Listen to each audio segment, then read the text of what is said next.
Welcome to St. Louis Cardinals baseball on Fox Sports Midwest. The Cardinals hosting the red-hot San Francisco Giants, who lead the National League West. Game 2 here tonight after the Cardinals dropped Game 1 6-5 last night. Game 2 features a rematch of a start just a year ago between Adam Wainwright and the left-hander Madison Bumgarner. It's the last time Wainwright faced the Giants, and he was terrific. A 10-strikeout performance, and that happened right here at Busch Stadium. So glad to have you with us. Rick Horton alongside Al Roboski. And Al, I think we have to handle the news of the day. The Cardinals made a very significant roster move today. I think it is significant with Randall Grichuk coming up. He hit his 10th home run last night, and he's hitting .450 against left-handed pitching. Shane Robinson going down, but I think when you bring up this young slugger, you're going to have to make a commitment to him that basically he's going to play every day. And he is in the lineup here for Game 2 in that second spot. Bumgarner, Wainwright, Cardinals, Giants, next on Fox Sports Midwest.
Kid who closed out Game 5 of the 2006 World Series is now a 32-year-old top-of-the-rotation starter. Tonight, he takes the mound looking to slow down a red-hot Giants team that has the most wins in all of baseball. It's Adam Wainwright and the Cardinals against the San Francisco Giants next on Fox Sports Midwest.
Brought to you by Budweiser. Great times are waiting. Grab some buds.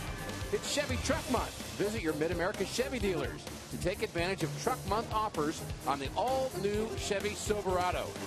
And by Menards. Save big money at Menards on all your home improvement needs.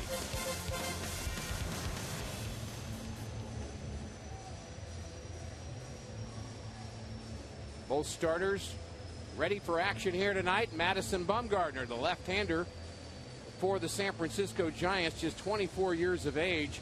Numbers very comparable at his age to the Cardinals starter. Here in Game 2, that's Adam Wainwright. Adam Wainwright has been terrific in the month of May, really terrific, Al, all season long. And with a guy that's had a lot of success. Remember, he's finished twice in second place in the Cy Young voting, third time. One other time, he's having the best start to a season that he's had in his career. And he's usually, when he pitches after a loss, he puts a stop to the losing streak. Cardinals take the field. Cooler temperatures here tonight. A little rain here in the St. Louis area. Today's broadcast is on AFN, the American Forces Network, broadcasting to the U.S. Armed Forces, serving in 175 countries and aboard ships at sea. They're watching around the world in Iraq, Germany, Italy, Southwest Asia, South Korea, and Japan. Welcome. Glad you're with us.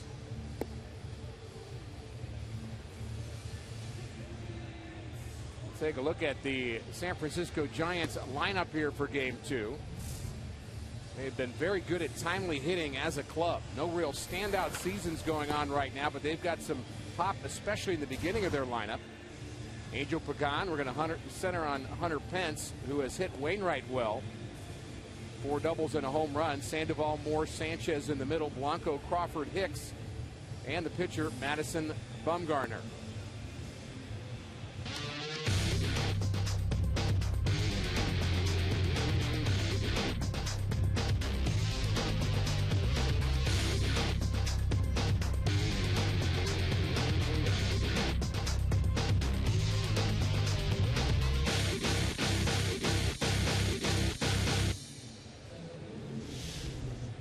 Adam Wainwright, 8-2, has probably never been better. He'll face Angel Pecan to start this game off. A look at the numbers for Wainwright.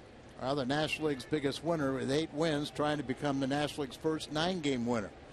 Just coming off a tremendous last 2 starts, a 1-hitter 2 starts ago, then 8 shutout innings. So he's got 20 shutout innings in a row.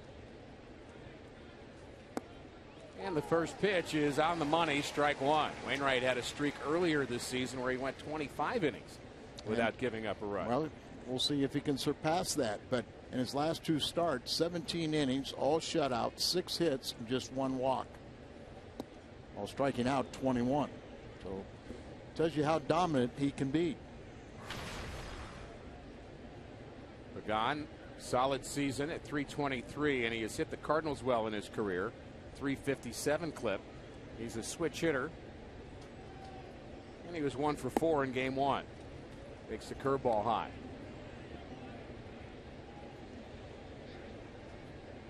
Pagan is a solid player, Al.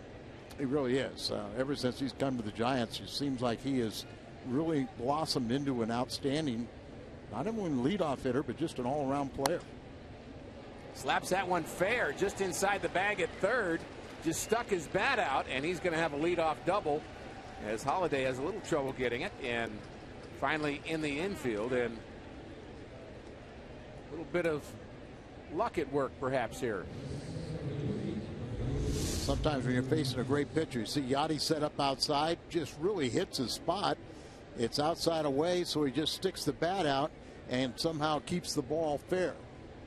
Down off the side wall for a leadoff double, but we know that Adam can get awful tough, and he's a strikeout pitcher. So look for him to knuckle down here and keep them off the boards. Hunter Pence takes the fastball inside. Pence has also had a solid season, hitting in that second spot. In fact, he's played every single inning for the Giants. He has played 226 straight games at the big league level. I know he's a long way from Cal Ripken, but it's a start. And he also has hit the Cardinals well. Started his career with Houston, so we saw a lot of him. 300 hitter against St. Louis.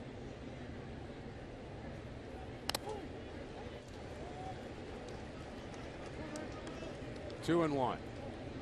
Adam Wainwright. You really have to respect a guy that was a 19-game winner last year, 19-9. Was tied for the league lead in wins, and he went home and said, "I've got to be better. I got cutter happy. I was only pitching to one side of the plate. I'm better than that." And he worked hard on going to both sides and incorporating more pitches.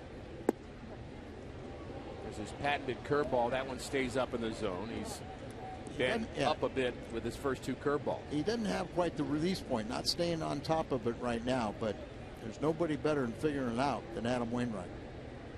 All about adjustments, isn't it? Behind 3-1, and a nice cutter from Wainwright. A year ago, to a full count.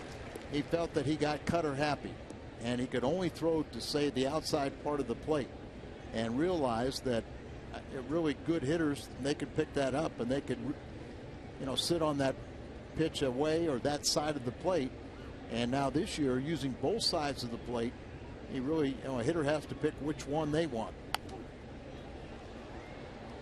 Wainwright has been using his cutter approximately 30% of the time this year. He used it more a year ago. He's used that sinker, as he told us in spring training, to complement that cutter a bit. Yeah, the sinker. He's also, incorporating a changeup more than he ever has in the past. But he's doing a lot of little things trying to disrupt the timing of a hitter. Another 3-2 pitch on its way to Hunter Pence. Little fly ball to right. This should be deep enough. We're going to see the arm of the Cardinal right fielder, Randall Grichuk, who actually slips and falls on that throw. As Pagan makes it to third base. Look at the Cardinals defense here for game 2. It's Holiday, Borges, and Randall Grichuk, the newest Cardinal, in right field. Carpenter and Peralta on the left side. Mark Ellis getting the start here tonight. He'll be at second base. Alan Craig, big game yesterday at first. And, of course, Yadier Molina will catch Wainwright. Saw Grichuk do everything right. He's kind of got behind that ball, had his momentum coming forward, got ready to throw. But then with all the rain here, the grass was wet, and he slipped when he released the ball. Pablo Sandoval. Sandoval, after a very slow start, is really stroking the ball right now. Hitting a lot of home runs. He hit his 8th home run last night. But what's gotten everybody's attention is he's had at least 1 RBI in 9 straight games. Infield in for the Cardinals, trying to cut this run off. And both these clubs are very good when they score first. So you want to stop them right now.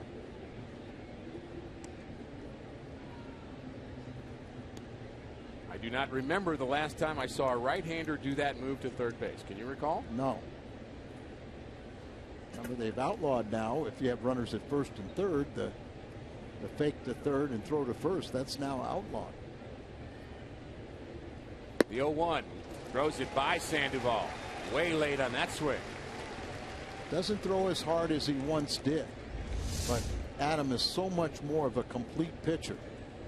And that ball, there's an indication that his off-speed pitches just aren't working right now. That was supposed to be an off-speed pitch, the cutter, and he's getting underneath it. That's why it's staying high. Needs a big pitch here. 0-2.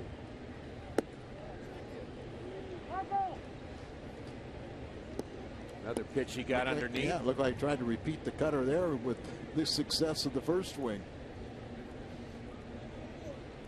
Throw a bad cutter high, he missed it, throw him another one. Yeah. Sometimes a pitch is just bad enough that it becomes effective.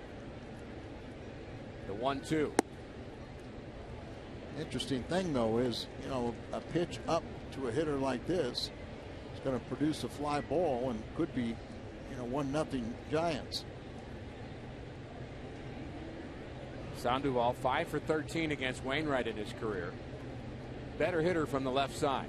And he's got his target down. He's the breaking ball. Good pitch.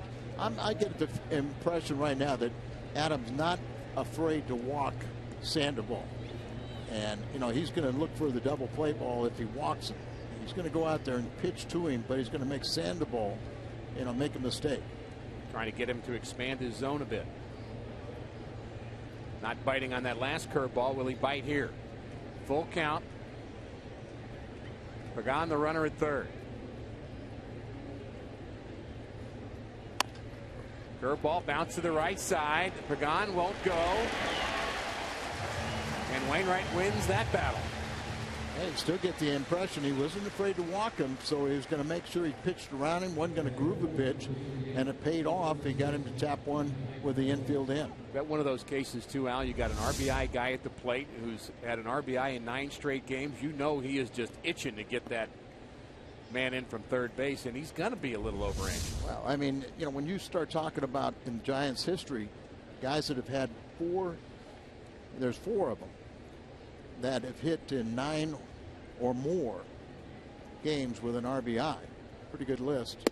Jeff Kent, Matt Williams, Sandoval, and Barry Bonds. He did it twice.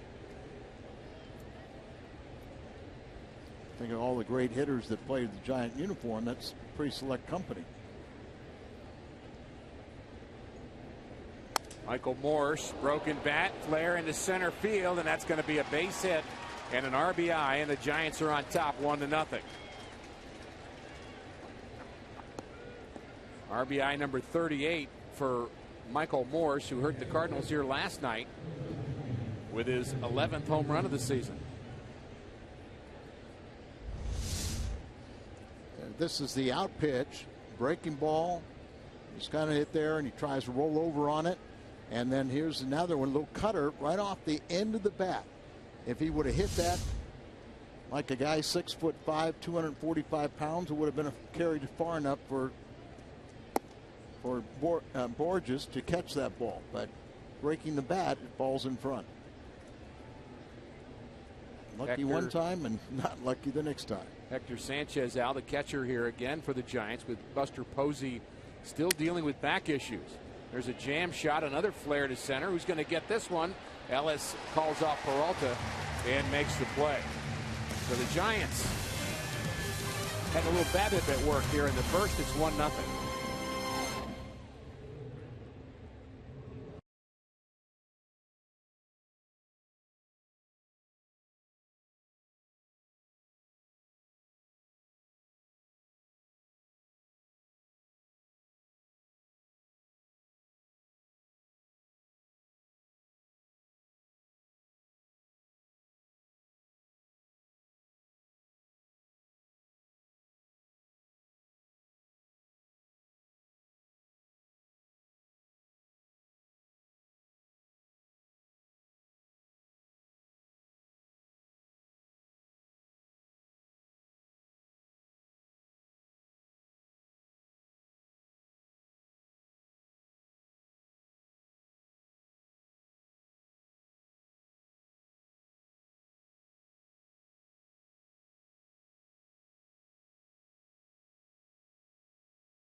Run for the Giants here in inning number 1, but his job wasn't over yet, Al. Now you see he talks to Blanco and probably give him a scouting report. This is what it looked like, what Wainwright's got tonight, but I'm sure Wainwright's going to get a little tougher. But he's being a good teammate right there, and smarter Blanco to ask. Absolutely. Matt Carpenter getting ready for his turn. Here's the Cardinals lineup. Carpenter, Randall Grichuk, just recalled today, will be in right field for the Cardinals. He's hitting second, followed by Matt Holliday, Alan Craig, and Yadier Molina in the middle. Peralta, Borges, Ellis, and the pitcher Adam Wainwright.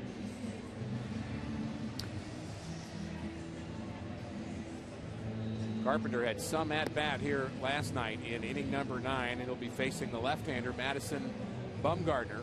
And a look at his numbers. You mentioned that Bumgarner's already, he's 24 years of age. He's already won 55 Major League ball games. He came up as the 4th youngest Giant pitcher ever. And he's one of my kind of guys. He's from Hudson, North Carolina, town about 2,800. He married his high school sweetheart on Valentine's Day. You know, very sentimental. And he gave her a 5-day-old bull calf as a wedding present. My kind of guy. What a romantic. And, you know, they got the freak and they got the franchise. That's Lincecum. So Bumgarner's, his nickname are 2 things: the future and Mad Bum. He certainly is the future for the Giants. Very young still. And like I say, he's won 55 games. And the biggest thing to me, how can you be that successful and had our buddy Steve Klein as a pitching coach in the minor leagues? Now that's a good question. 92 on the inside corner to Carpenter. The velocity and the pitch selection for Bumgarner very similar to Wainwright. Each of them throws about 91 miles an hour. They throw a cutter at 88, changeup at 83, curveball at 75, but obviously a different delivery from the left side for Bumgarner. Kind of slings it, doesn't he? Yes, he does, and it's just the whole package. You know, when you put his arsenal together and how he uses it, very good competitor. They say this year, even though he's 6-3, that he's had much better success this year on the road. And the Giants are the best record in baseball. They're also 6 games over 500 on the road. Carpenter is rung up by Mike Everett, and he is not happy about it at all. They asked for an appeal, and Everett was quick to raise that right arm, and Carpenter a strikeout victim. And did he go or did he not?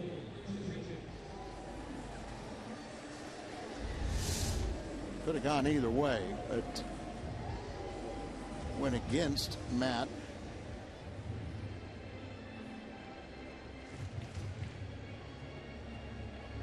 Looks like Aldretti was ready to say something to our third base umpire. I think check swings, maybe, Al, more than any play in baseball, is one of those that's in the eye of the beholder. If it's your guy, he didn't swing, and if it's their guy, he did. And it's kind of hard to really be definitive about it. It's a bit of a judgment call that umpires make, and it's, I would say, a bit of a murky rule even. Absolutely. Randall Grichuk gets the call up today. His second time in the big leagues, and I'm sure this time it'll be a lot easier for him. He's only 22 years of age. He came over in the Borges deal, along with Peter Borges and the David Freese deal to the Angels. Top fly might get out of play, and it does. You mentioned how well Grichuk has hit left-handed pitching, and that's certainly going to be welcome in this Cardinals offense. John Mozeliak was talking to Jim Hayes before the game about the power infusion that they're hoping from Grichuk. He did have 10 home runs at AAA. He had hit his 10th home run last night. That led his ball club, the Memphis Redbirds. And talk of spring was his power. Not really a big guy. Not like 6'1", 195. See if we got our lime green. Yep, fingernail polish. Just to help the pitcher see the signals. Makes it easy for us too. But Randall was a Gold Glove winner last year. He played at Little Rock, AA affiliate of the Angels, longtime Cardinal affiliate. But he was a Gold Glover. They say he could play all three outfield positions. He was a center fielder last year, so you're going to see him play for a while, I think. Jam shot, and that's a base hit. That's the third hit in this game where we have seen the batter not get the best part of the wood on the ball, but still end up with a base hit. Take a look at the Giants defense here tonight. They have Blanco, Pagan, and Pence in the outfield from left to right. 4 outfield assists for Pence. Crawford and Hicks in the middle. Morrison, Sandoval at the corners. And the catcher again, Hector Sanchez, filling in for Buster Posey.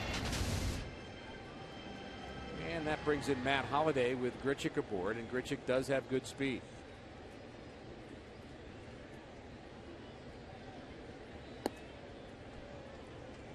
Very quick to the plate, but missing high is Bumgarner. Matt swinging the bat a lot better. Career .311 hitter. He's at 279 right now, but that's been on the climb. 6-game hitting streak for Matt.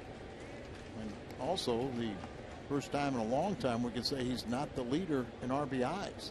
Alan Craig passed him up last night, 29-28. But good to see Alan swinging the bat, and the same thing for Matt Holliday.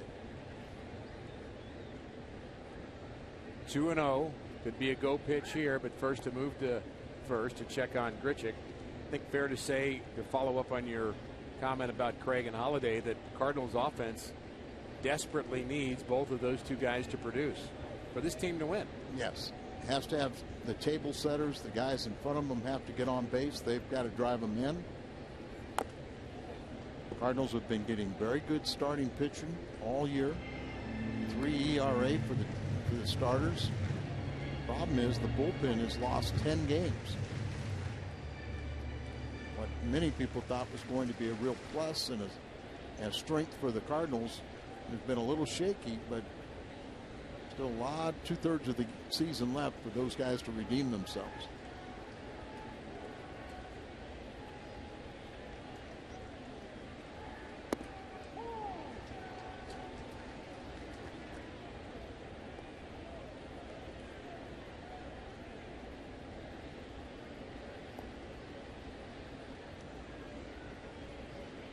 Two and two to Holliday. Grichuk aboard.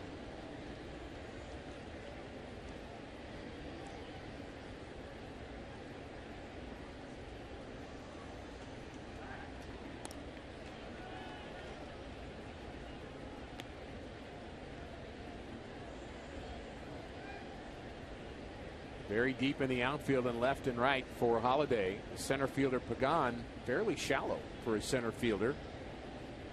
With Holiday at the plate, he has good speed.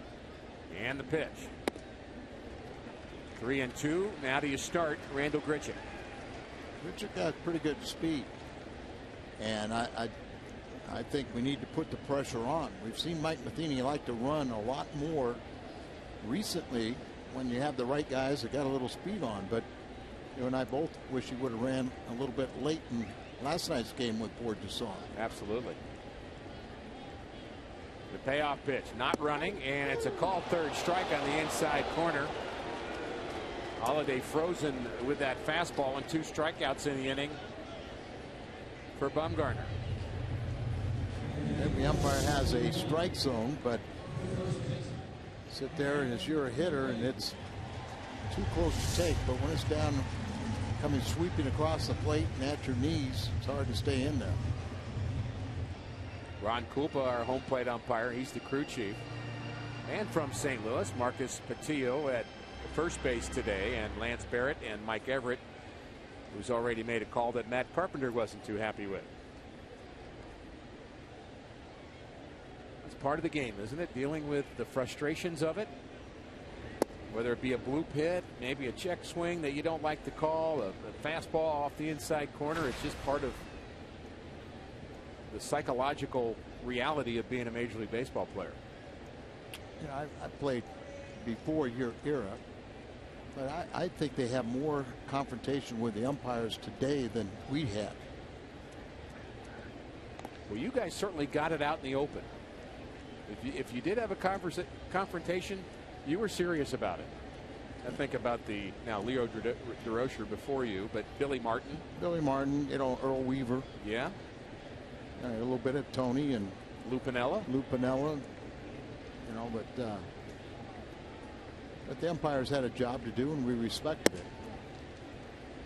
But you know, they also would let you, you know, communicate with them. You as a pitcher, you could say, "All right, where was that pitch?" And they would tell you without getting upset. And I'm sure as a hitter, you could do the same thing. But now, all of a sudden, you ask them a question, the mask comes off, and you're questioning me, and they put on a show, and they say, "Don't embarrass me, and don't show me up." Well, they started. Makes me think of Doug Harvey, a great umpire. It was an inch. Eighth of an inch. Yeah. Anytime you ask him, where was that pitch, he'd say, you know, it was a strike by an eighth of an inch. So you kind of got tired of asking him. Yeah.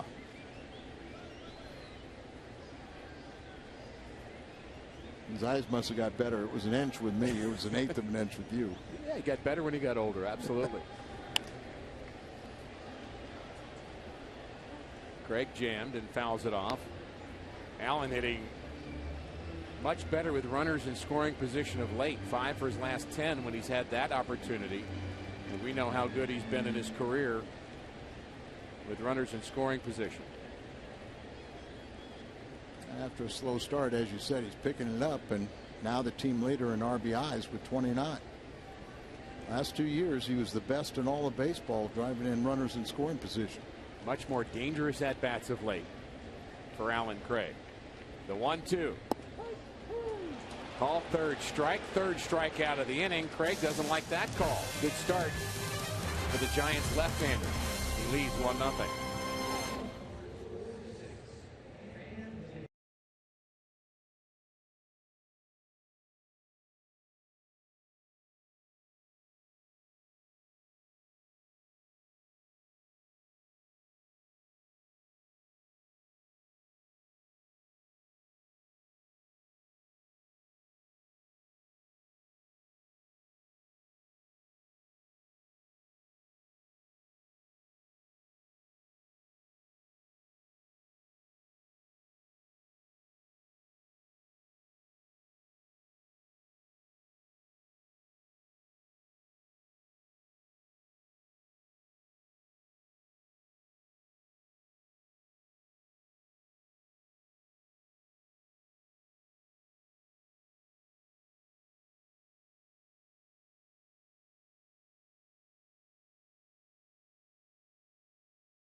second inning. Rick Horton with Al Rabowski, and we also have Jim Hayes alongside, and Jim has more on the newest Cardinal, the right fielder, Randal Grichuk. Jim.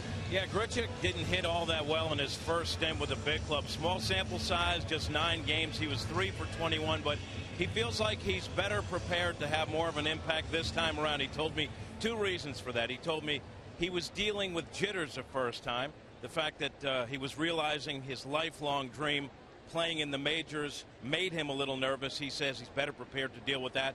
Number 2, he's better prepared for big league pitching. He says at this level, pitchers don't miss their spots. He says at AAA, you get a lot of mistakes to hit. Grichuk says here, you need to have good at-bats almost every time. And he's off to a good start so far, Ricky. Good points, Jim. Thank you. And it's good to have Randal back. And he had a base hit in his first plate appearance. And I'm not sure, Al, we'd call him a 5-tool guy, but he's kind of in that category. Popped up middle of the infield, and Peralta has this one. 5 tools, meaning, of course, power, hit for average, run, throw, defend.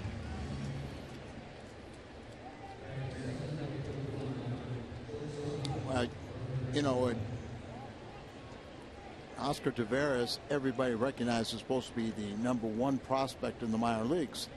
And you would never call him a 5-tool player.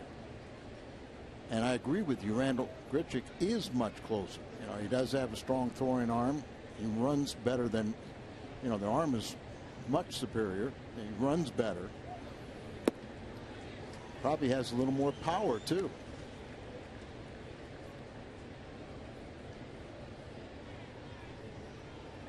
They're trying to work on positioning. Chris Maloney did an outstanding job when he was the manager down at AAA and throughout the system. You know, he was an outstanding, talking about Maloney, was an outstanding collegiate player at Mississippi State. And he got hurt and couldn't play, and Will Clark got a chance to play. And that's how what happened. Then Will Clark took off. He got Wally pipped, didn't he? For those who don't know that story, that's the guy that had a headache and let the kid play. Let the kid Lou Gehrig play for about 15 years or 20 years or whatever. A little longer, you know. With 2,200 games. Long time. Brandon Crawford, the shortstop for the Giants, waves at that curveball, and he is strikeout victim #1 for Adam Wainwright. And a good start to the second for Wainwright. You get the feeling that maybe Adam's going to start another string. A string of 20 straight innings was broken in that first inning, but well, remember, Pagan, you know, stuck the bat out on a pitch that was way outside. The broken bat drove him in. Here you see Maloney once again moving the outfielders, particularly Grichuk out there. But there's no doubt Randal will be better suited this time around. You know, it's just about everybody who plays this game goes up and down a couple times, and every time you come back up, you're better prepared for your next day at the big league level. You know what to expect. Teammates know more about you. You know more about them. You know where you're going to stay. Maybe a little bit of that going on with Colton Long. Feeling like this is his place, that he belongs, that back with his friends and teammates again.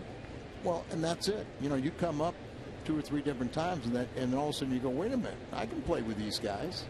And it's really a mental state that you believe in your own ability that is equal to the best in the game. And what Jim Hayes was saying about Grichuk learning the National League pitchers and Major League pitchers, he's also learning the hitters a little bit in terms of the defensive side, and that's why he's paying so much attention here to Chris Maloney to make sure he's in the right spot.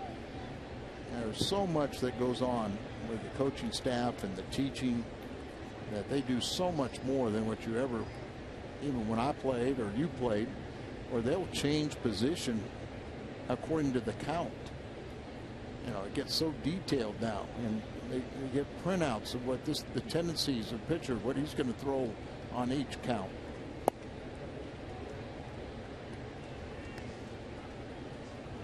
Still a little boy's game that we try to make too complicated. Take the information, but don't overthink it. get here 6 hours before a game. It's hard not to, sensory overload. You ever have a coach tell you stop thinking you're hurting the team? Yes. They haven't said that often to me, though. I don't mean to be personal or anything, Al. I'm not insinuating anything. They probably said it a lot more often to you. I heard it a few times. The 3-2. Well, I didn't go to such a prestigious institution. Well, but the point, I went to an institution, yes, but not one like yours. Understood.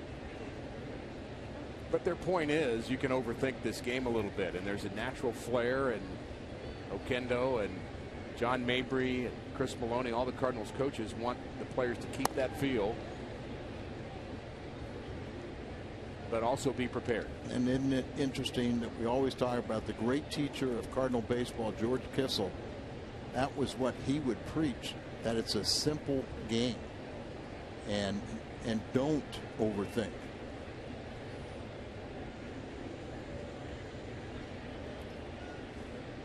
Wainwright varies his motion, as he often does.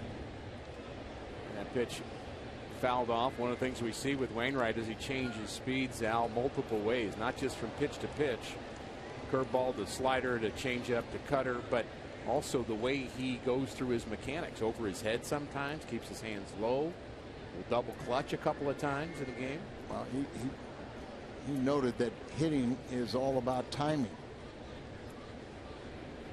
So as a pitcher, he said, why not me disrupt that timing by altering my throws to the plate, or how I'll take the ball and go over my head or through the chest.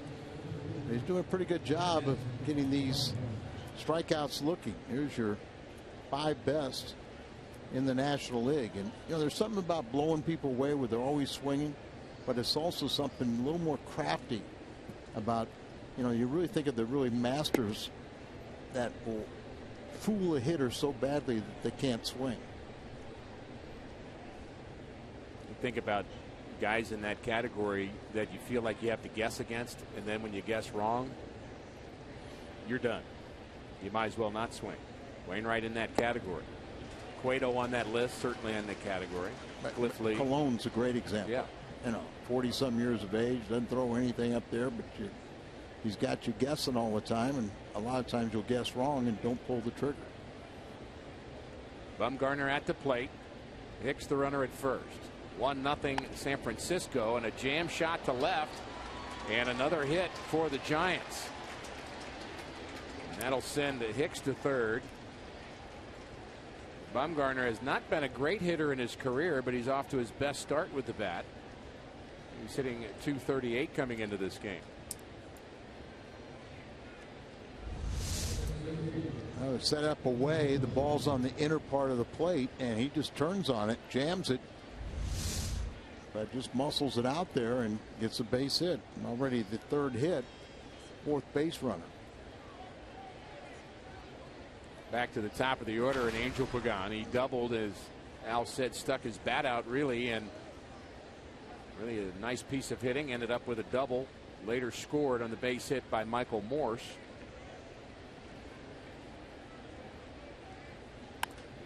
Up the middle, and base hit for Pagan. 2-0 Giants. And once again, last night's ball game, the Giants scored 6 runs. 4 of them came with 2 outs. They are the best team in baseball. The run right here with 2 outs, that's 111 runs they've scored this year with 2 outs. Really, the mark of the Cardinals a year ago was their young pitching and their ability to hit with runners in scoring position, especially with 2 outs. And you really look at this Giants lineup that we just have been through once, and you think about their pitching and their bullpen, and they're really not a lot of guys that you would say are having all-star seasons. 1-0 to Hunter Pence. Guys with good years, including the man at the plate, the right fielder Pence, whose numbers are indicative of a good year, but not great year. They say that they're having tremendous chemistry, that they're all having fun. Why not? They got the best record in baseball, but they're having fun. They got a really good manager, just a great leader, and keeps it loose. He gets stern when he has to, but you know he knows how to manage a ball club, Bruce Bochy. And when you're getting those 2-out hits, you know that's fun for a team. You know they always have had the good pitching. They went from what 29th in baseball in hitting home runs last year, something like that, to now they're a home run hitting team. 2-0 on Pence. Good curveball for a strike. Wainwright trying to keep this at 2-0 in the dangerous part of this Giants order. There you see the highest average, 2 outs and runners in scoring position. Ball hit deep to left, and this ball is way out of here. Big Macland for Hunter Pence. He got a hanger,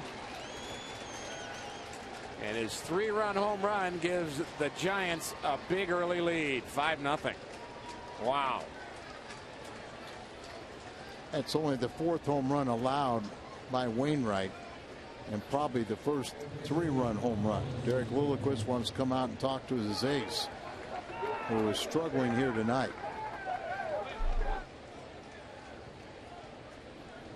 I must admit, I did not see this coming. No, not at all. We expected. See there, he misses location. There's the curveball. When it's up there and you leave it belt high and on the inner part of the plate, it's going to get hit hard. And it was up the Big Macland.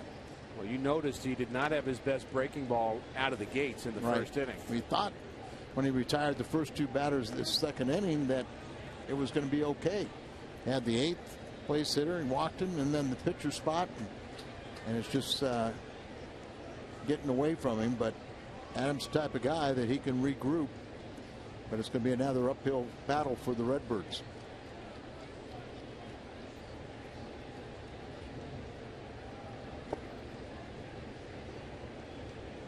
Game 4 of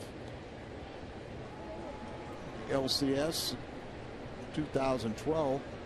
Pence homered off of Wainwright also, but Adam will tell you that was a mistake pitch. He made the pitch he wanted, might have been a different story. 47 pitches already and 5 first pitch strikes to the first 12 batters.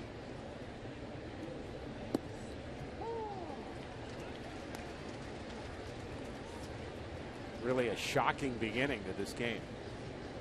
Pence also hit a home run I remember off of Wainwright early in his career at a time where he could not hit a curveball to save his life. And Adam hung him a curveball and he hit one out.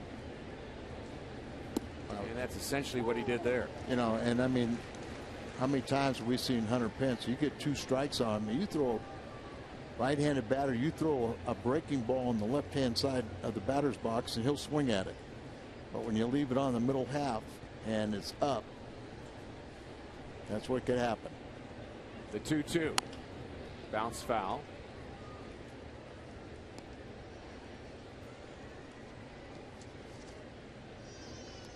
Pence has a very unorthodox style in this game.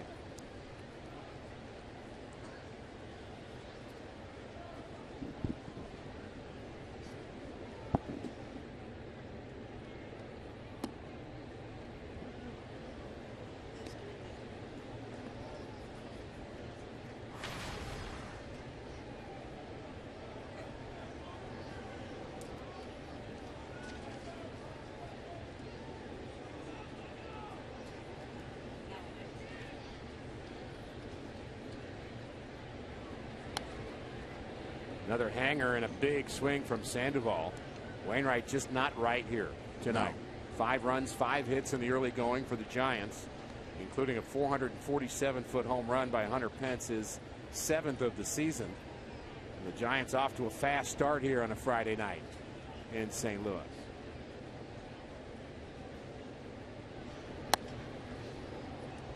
See Adams searching for something that will work. And the Cardinals have a problem without really having a true long man down there in their bullpen. You know, you just ask Adam to keep on trying to put up zeros. Swing and a miss. He strikes out Sandoval, but the damage done in the inning A 4-run Giant inning, capped off by this 3-run shot into Big Mac land. 5-0 Giants.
A 5-0 lead through an inning and a half here at Busch Stadium. And as Yadier Molina steps to the plate, we'll look at our Toyota keys to the game. Well, our first one, throw it out the window. Waino being Waino. Came in as the Major League's leading ERA. Still very respectable, 2.17. And then we also thought that, runs were going to be at a premium. 2 outstanding young pitchers out there.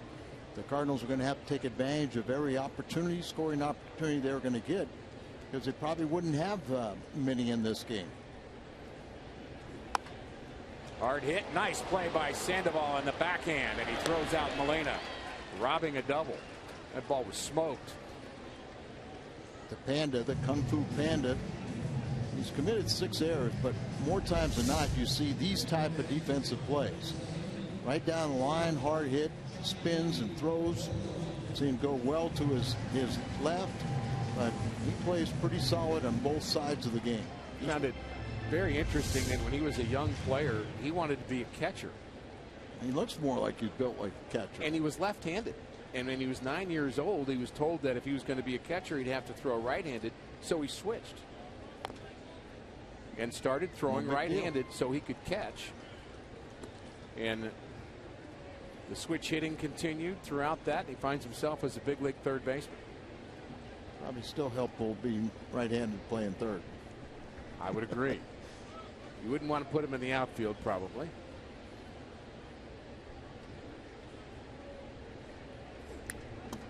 Swing and a foul back by Peralta. Johnny with 9 home runs, 23 RBIs. One thing we've seen from Peralta is a lot of extra base hits. Cardinals need something against Bumgarner. And Johnny leads the ball club with his 9 home runs.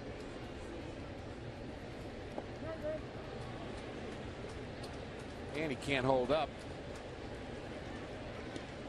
4 strikeouts now for Bumgarner in the early going. And now it's time for you to tweet your photo using STL Fan Photo for a chance to have it shown in an upcoming game broadcast.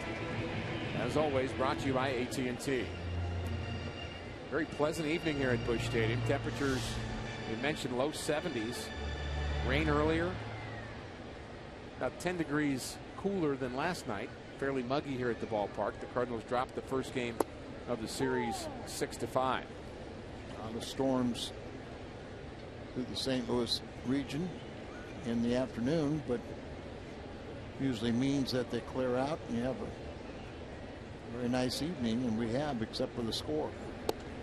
Crowds have been awesome here, haven't they? Another big crowd, looks like a sellout, and Cardinals every single home game this year they've had at least 40,000. Great giveaway schedule.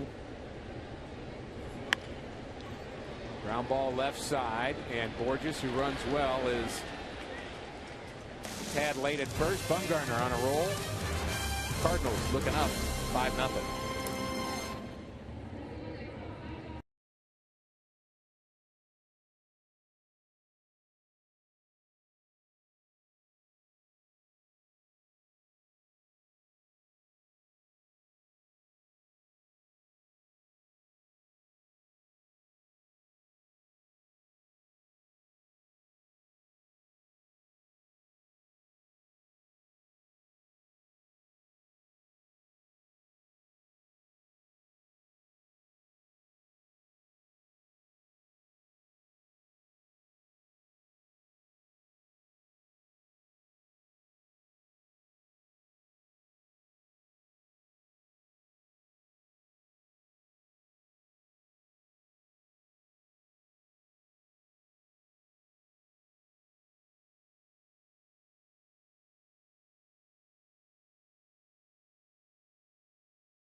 Stadium, game 2 of a 4-game series, and we are joined here in the 3rd inning by Angie Detmers, who's with Autism Speaks, the St. Louis chapter. Glad to have you with us. Thanks for having me. And we're going to be talking throughout the inning about your work, and we'll be hopefully talking about some good Cardinal baseball while we do this as well. And we certainly want to talk about the subject of autism as Wainwright set for his 3rd inning of work against Michael Morse, who pops this one into right field. Grichuk on the move, and he makes the play on the run for out number 1. And let's start, Angie, by talking a little bit just about autism in general. Obviously, this has become a much more pervasive issue, and I know the number's now 1 in 58. 1 in 68, yes. 68 are diagnosed with autism, and I know that number is on the move, too. It sure is, and it's not due to diagnosis alone. It's also, you know, there are environmental and biological causes for autism. 1 in 42 boys are diagnosed.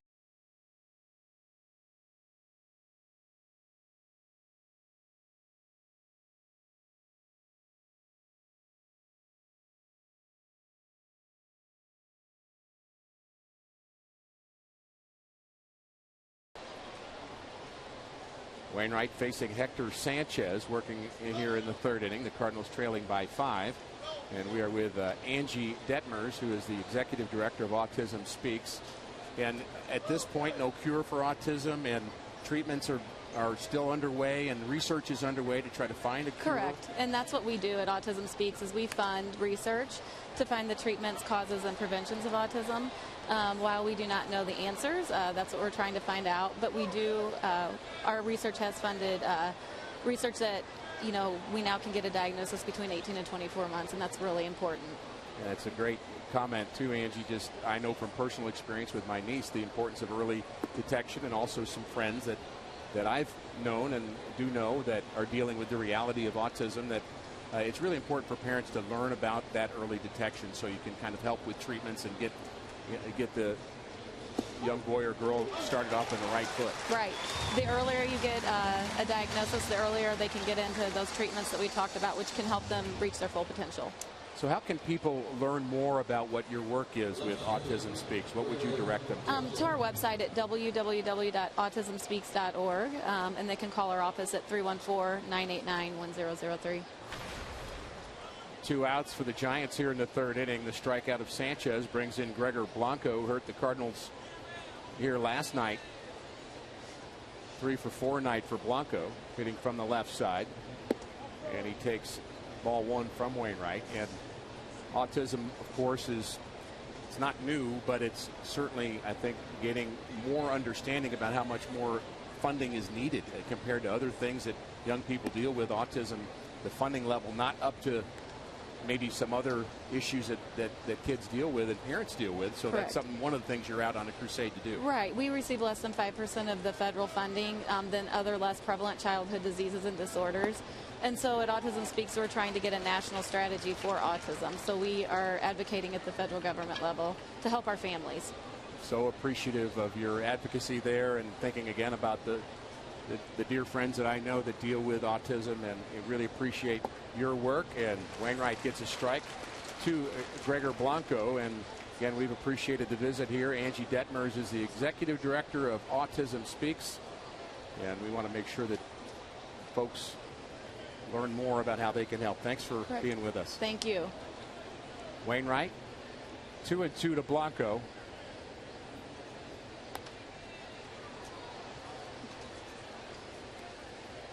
Five hits already for the Giants against Adam Wainwright, who is struggling to find his way.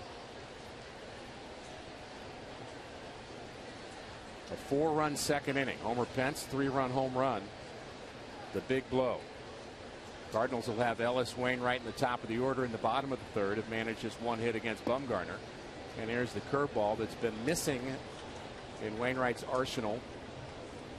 And he misses away 3-2.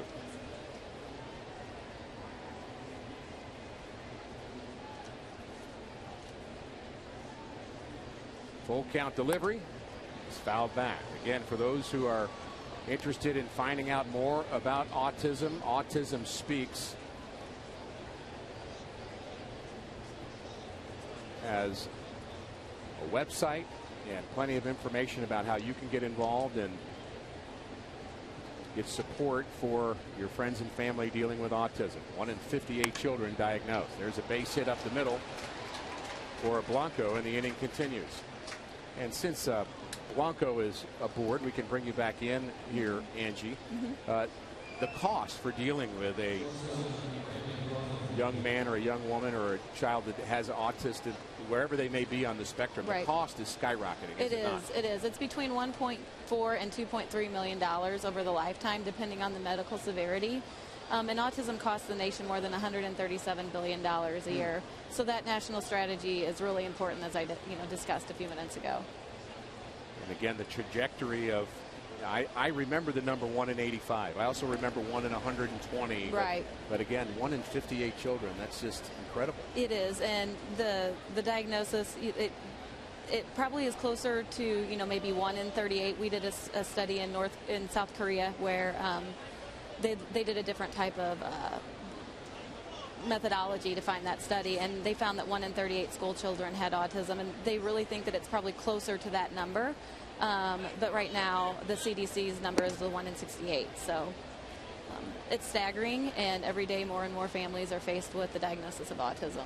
And in case Cardinal fans missed the website that they can go to get more information, Angie? It's autismspeaks.org. I'll be on that later tonight. Want to know the count to Brandon Crawford.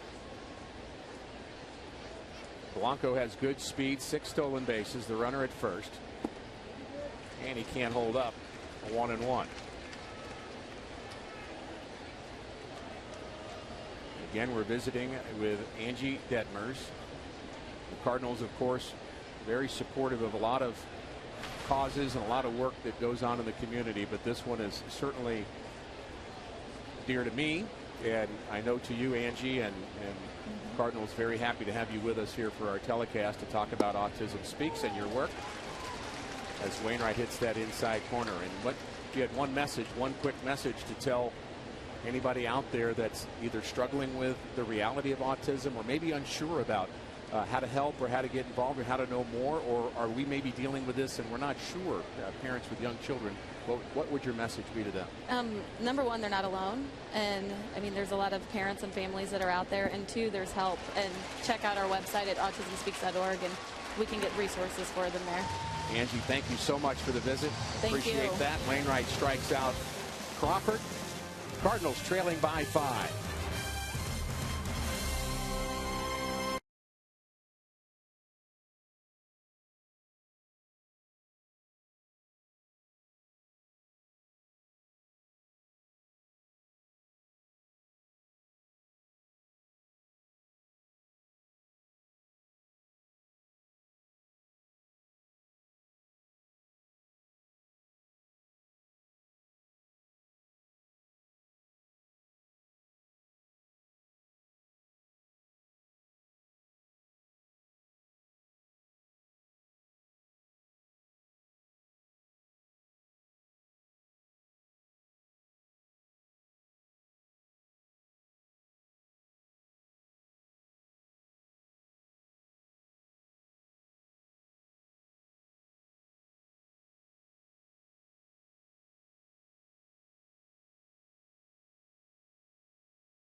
Relive the classic calls and don't miss out on the opportunity to add Jack Buck to your bobblehead collection as well. 25,000 fans entering with a ticket will receive a Jack Buck bobblehead with voice chip presented by First National Bank. For more information, purchase tickets, visit cardinals.com/promotions. On to the bottom of the third. Cardinals with an uphill climb against Madison Bumgarner, the left-hander who has had a very good career despite the fact he's just 24 years of age. 55 wins, as Al mentioned already, and an ERA just over 3. Fly ball to center. And Ellis is retired for out number 1.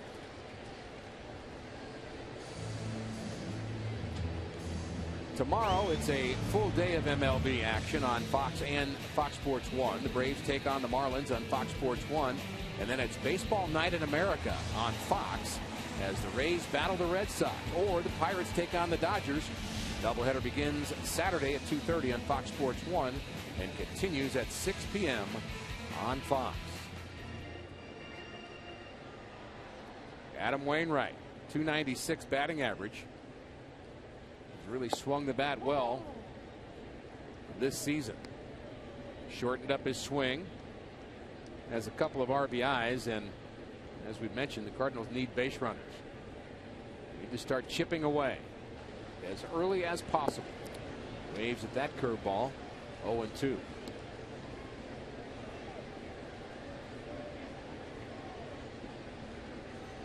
Four strikeouts through 2 1/3 innings for Bumgarner, who has been striking out National League and American League hitters at a over 10 strikeout per 9-inning clip, and he gets Wainwright. 2 quick outs. Cardinals score 6 runs. Any size drink it on the run is just 50 cents the next day. Keep the savings going while you're there by grabbing a fresh all-beef hot dog, loading it with toppings, and pairing it with your favorite 50-cent drink at your nearest on the run. Both these pitchers are in the strikeout race.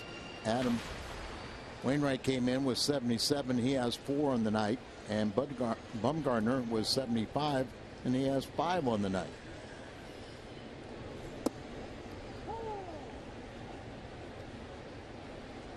He's really doing what you would want a pitcher to do with the lead. Throwing strikes.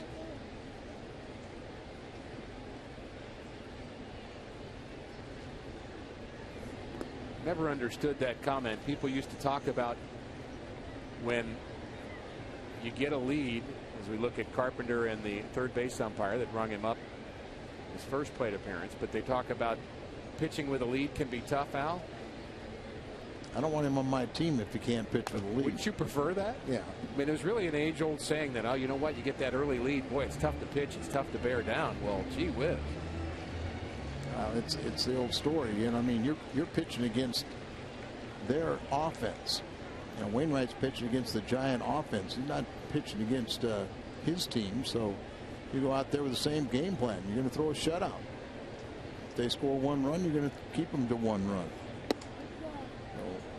You just go ahead, and no matter what the score is, you just try to go out there and pitch as efficiently. You know, always concentrate on trying to give up the least amount of runs. I think the guy gets in trouble saying, oh, okay, I got a 5-0 lead, I can give up 4. No, you try and hold them down to nothing. We had a starter a few years ago that made that comment. Well, I just can't pitch with a lead. He's not here, I assume. No, he's not here. But and the problem is he wasn't that bad a pitcher. And a couple times, you know, he got off to great starts, 6-0 and things of that nature. But it's one of those comments you should never make. 100% agree. Pitch misses outside. Full count now to Carpenter. Pretty typical at bat for Matt Carpenter, working a deep count. He's struck out more times this year than I know he's comfortable with, and the ball club's comfortable with. Laces that one just inside the line, down the left field line. Carpenter might get 2. Could be a close play at second, and Carpenter slides in safely with a 2-out double. 13th double of the year. Last year he just had a phenomenal season, leading the major leagues with 55 doubles and set a new record. The 55 doubles from a left-handed batter, beat Stan Musial's old record. He's always hustling. You never have to worry about that. And with that hustling double, not a bad play by the Giants. They were ready for it, but a little better hustle from Carpenter, and he comes in safely.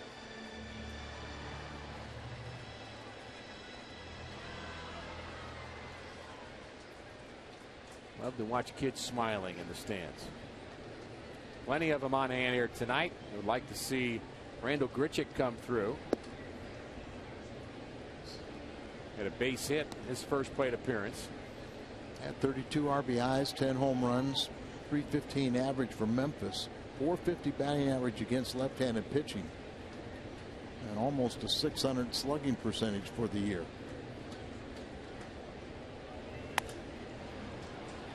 Broken bat. Out of the reach of the left side of the Giants infield. It was such a pleasure to be with Grichuk. You and I had the pleasure of being on the Caravan with him. And remember the first time we introduced him, I said, okay, is it Grichuk or Grichuk? Or no, I didn't even say Grichuk. I said, is it Grichuk or Grichuk or something? Because I've heard it both ways. And he very politely said, Mr. Horton, it's Grichuk. Well, I was impressed with him because at those autograph sessions, he was very engaging with the families, the kids. You know, he just didn't put his head down and sign. He spoke to them. Oh, my. And he impressed me. He was the #1 draft pick of the Angels. And the #2 pick, I turned out okay, Mike Trout. Had a lot of injuries early in his career and then had a good season last year. And a little surprising that, I guess because Mike Trout is turned out to be so good as a #2 pick, but a lot of clubs will hang on to their #1 pick, afraid to be, you know, embarrassed, you know, like, well, you've selected that guy. But he's only 22 years now. Hit 22 home runs last year at AA. Nothing to be embarrassed about here. No. And he went to spring training, and Cardinals noted his power. 1-2. Waves at the curveball in the dirt. And they throw Grichuk out at first base. Another strikeout for Bumgarner. That's 6 already.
to you by AT&T, mobilizing your world. By Schnucks, your neighborhood hometown grocer for 75 years. Find a helpful servicing steel dealer near you. Visit steeldealers.com. And this Joe Pfeiffer does a great job of running the Cardinals fantasy camp. Going to say one of our great friends here at the Joe Pfeiffer. Budweiser Bash. Joe Pfeiffer down there with that guy. That guy. Guy in the red shirt. Oh, it's that guy. 3-time Gold Glove winner. I almost gave him a 4th. But Pags is one of our favorites and a favorite of the truck.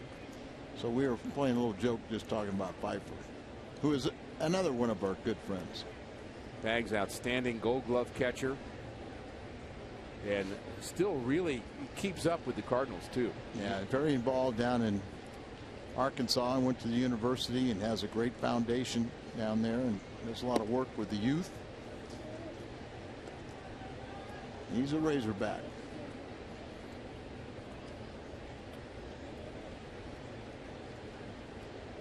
What a beautiful view there. Some great places to sit here at the ballpark, and for fans that are kind of used to just coming in and kind of getting the same seats, and just encourage people to just move around the ballpark. It almost has a different feel, different experience to it. You and I with opportunities to be at Ballpark Village and see some of the views over there. It's just really unique. Yeah, I'm looking forward to our annual game in the Champions Club too again. Every time I think of Pags, I see him. You know, when he went to college.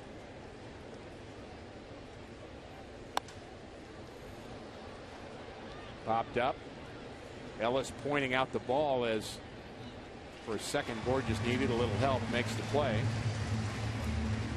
Pags transferred from junior college and told all of his professors, hey, I'm here to play baseball.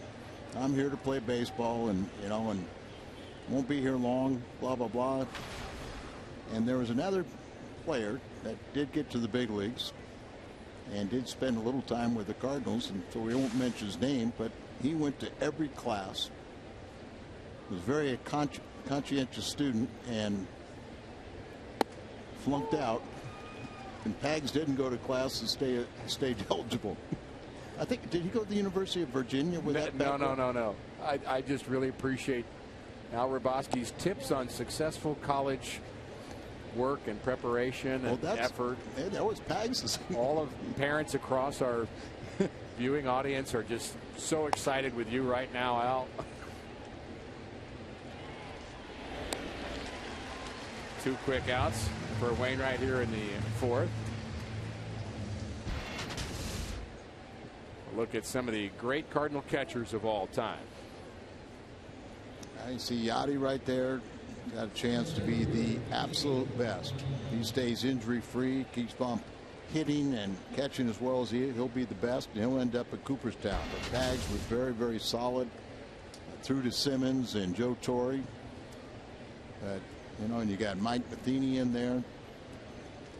So important to have that solid catcher, and really becomes a natural leader on the ball club.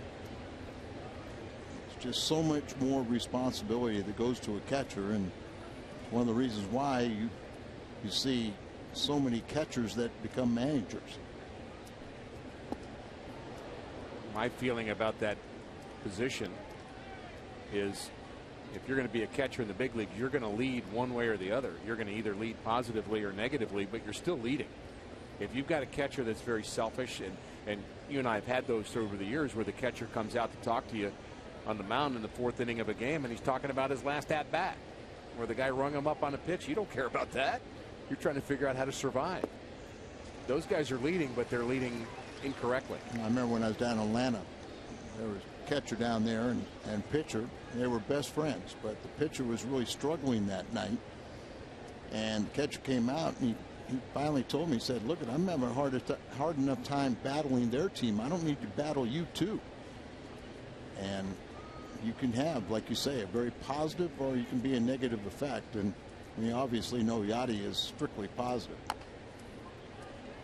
Little tapper to the right side. Wainwright's going to have to hurry. Very good fielder. And he throws out Pregame.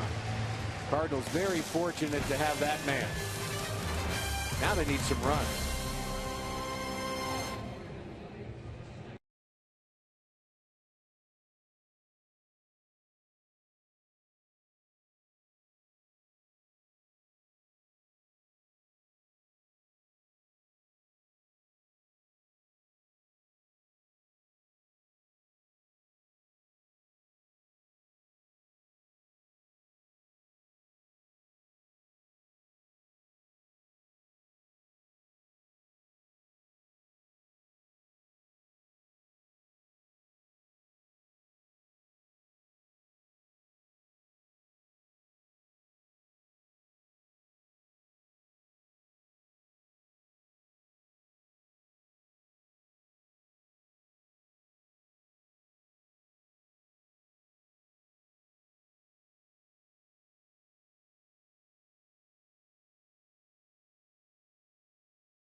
For great deals sent directly to your smartphone. Right now, get a free large sandwich with any purchase just for downloading. Big Mac Land has seen some action here tonight. Unfortunately, the action was caused by Hunter Pence, who homered into Big Mac Land in inning number 2.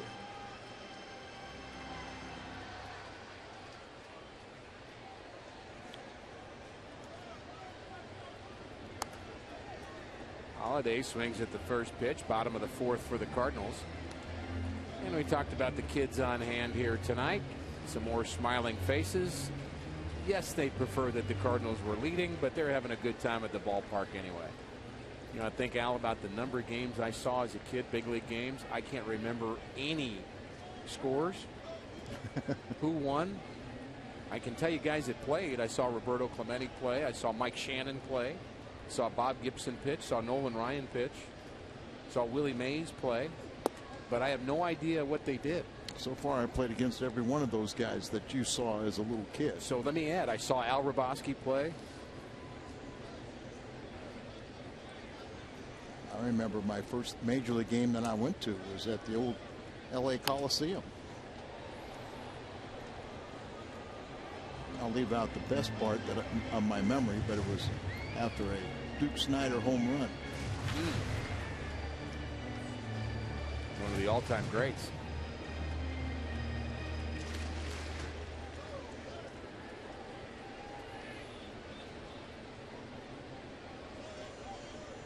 1-2 to Holiday. Doesn't bite at that one. That young man is chilling. The future big leaguer right there. Got the shades, got the hat on backwards. Probably on his cell phone too. On his cell phone with his agent.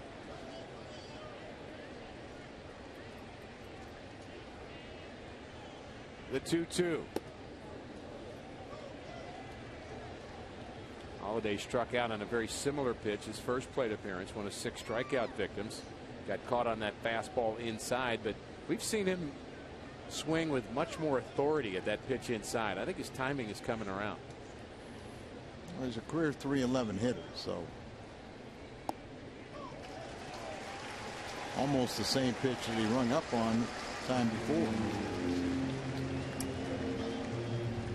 Fans, you can follow every Cardinals game with MLB.com at bat on your favorite mobile phone or tablet. Get live look-ins, instant replay, scores, stats, audio, free MLB.tv, game of the day, and more. Download on the App Store. Visit Cardinals.com today. Brings in Alan Craig, who struck out looking in the first.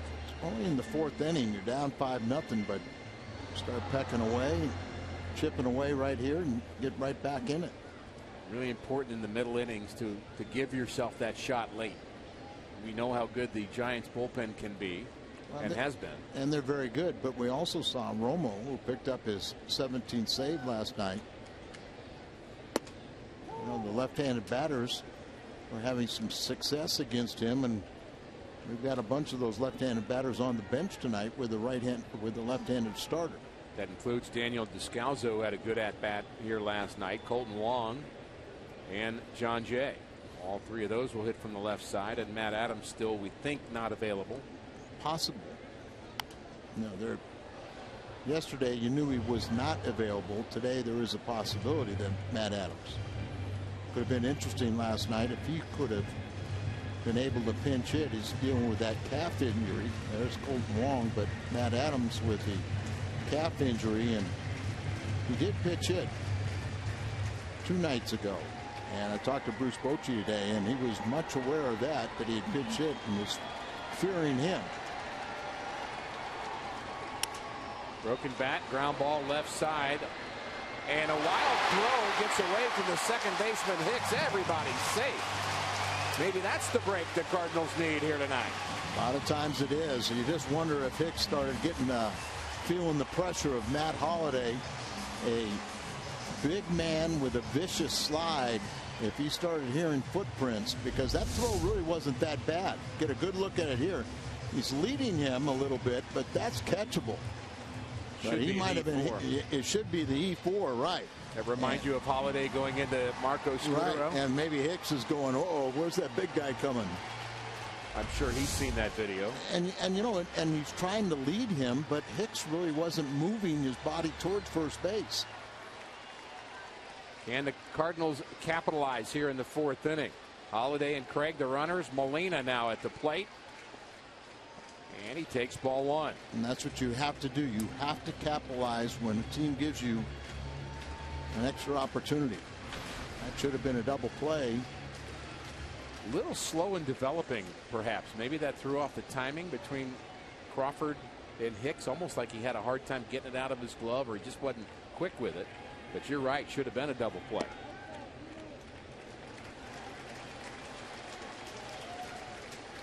Frustrating for a pitcher, too, when you're getting the pitch you want, you get the results you want, kind of. Yeah. And they do give the error to the second baseman, Hicks. That's his 5th of the year. 36th error for the Giants. Well hit, right center field. It's deep to the track, and the play is made by Pence. Tagging and going to third is Matt Holliday. So a productive out for Yadier Molina, and almost a bit more. And he just wanted to see that ball a little deeper. Alan Craig went back. He was ready to tag up, but Hunter Pence, who has a strong arm, threw quickly, and that'll stop Craig at first base. So the double play is still in order. We have seen the ball carry to that particular spot of late. Alan Craig homered there. I got underneath it just a little bit. Johnny Peralta certainly capable of leaving this ballpark. One thing with Peralta, really struggling with runners in scoring position.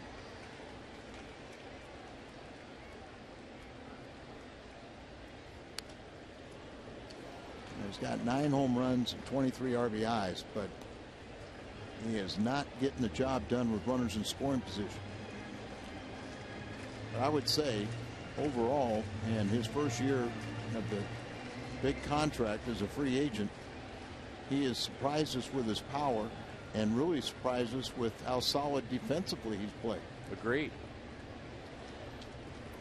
Now they say that he has, and you're going to have to tell me which category this is in sabermetrics, but he has saved more runs than any shortstop in the National League. Defensive runs saved, and that would be a surprise to a lot of people who've been using that metric. Because a lot of people thought he was a sub-defensive shortstop or defensive. Cardinals didn't. By their standards, they thought that he was, you know, average to a bit above average at shortstop.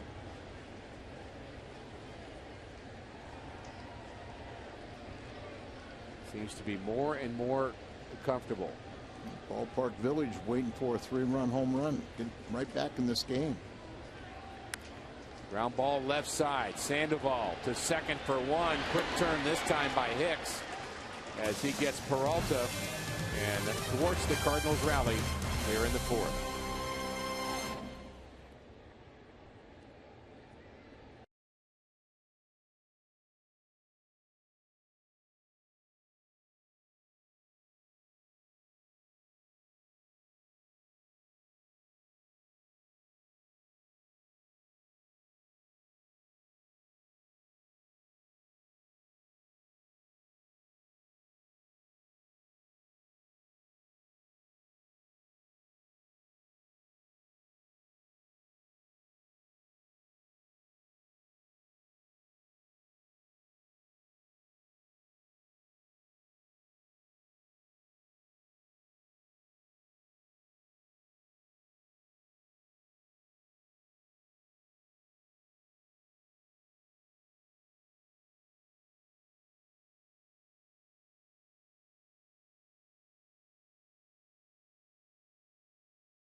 Thanks, guys. A rough start for Wainwright. 5-0 Giants. They've out hit the Cardinals 6-2.